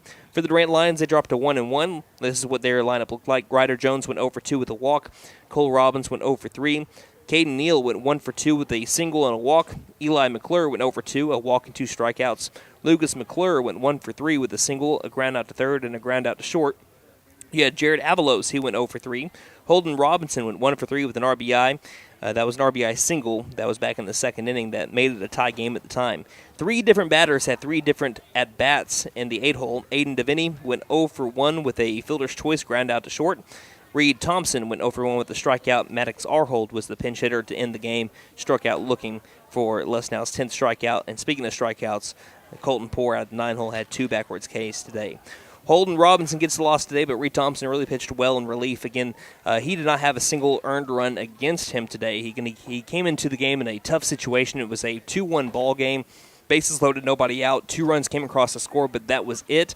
Again, the 1 run that did score was on a double, and then there was an error thrown into left field that allowed Jordan Clark to score, so not a single earned run against Reed Thompson. You can bet that Coach Parsons was really pleased with what he saw from Mr. Thompson today on the mound. But as far as the Lions go, again, they ended up giving a lot of free passes off to McAlester. There were 17 base runners today for McAlester, 12 of them from either a walk or a hit by pitch, but McAlester was only able to score on 2 of those walks or hit by pitches. Again, 12 of those. There was 11 walks, 1 hit by pitch. That hit by pitch was to Spencer Stinchcomb. McAlester going to look to take advantage a little bit better of runners in scoring position moving forward, but again, it's only the second game of the year. They'll work on that in their short time that they have to bounce back tomorrow. But again, they won 5-1, and it doesn't really matter sometimes how you win as long as you get the dub, right? The Lions, again, had 3 hits out of Robinson and Thompson. They combined for 7 strikeouts. Again, those 12 free passes and 3 errors today by the Lions led to the 5-1 McAlester victory. So, again, the Buffaloes, like I said, what all has been said has already been said. It needs to be said has already been said. They know they need to be better with runners in scoring position. A lot of strikeout lookings today. Again, only struck out swinging 1 time, so they struck out looking 6 different times today. But also, they did what it took to get the win. Out on the base paths early in this game, but McAlester was able to overcome it. Wasn't able to put the pressure on the Lions. The Lions were able to stick around it for most of the game, had a chance for most of the game, but again, a stellar performance by their defense. And this is what their bread and butter is going to be this year. Solid pitching, good defense. That's what's going to lead to a lot of McAlester wins. Again, they had 61% of their games decided by 3 runs or less. This was 1 out away from being a 3-run or less game, and the Buffs were able to hang on to win it. So it's a good start for McAlester in district play to go to 1-1 on a Lions team that, again, beat a Midwest City team last year that McAlester lost to earlier in their district openers last season. So for the Buffaloes to be able to, again, start off the season with a win against the Lions that are now bring back 8 of their 9 starters. Again, 6 freshmen started last year. Now those are 6 sophomores starting again this year, along with a couple of sophomores now juniors. For the Buffaloes to be able to take that now 1-year experienced squad and get a good win, especially behind the defense that they had today and the pitching performance of Caden Lesnow. Pretty good win for the Buffaloes today. Like I said, they'll work on the offense, but pretty good win for the Buffs at 5-1.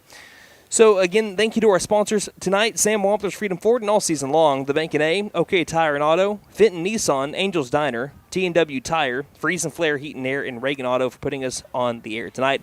McAlester is back in action tomorrow against the Durant Lions, trying to go for the district sweep. Again, that'll be at 5:30, same time for the first pitch. Again, we'll have them on K&ED, the radio, 98.3 FM, 1150 AM, online at McAllisterRadio.com and on the K&ED tab. Also, video streaming on YouTube the same way that you did today, McAlester Radio's YouTube channel. So, again, a big thank you to our board operator, Wyatt Hubbard, for his work this evening, and thank you, the listener, for spending your Monday night with us. One final time from Lions Field in Durant, Oklahoma. It was McAlester 5 and the Lions 1. Until tomorrow, this is Brandon Green saying Buffaloes win. And don't just have a great night, have a Buffalo night. Night-night, Harper.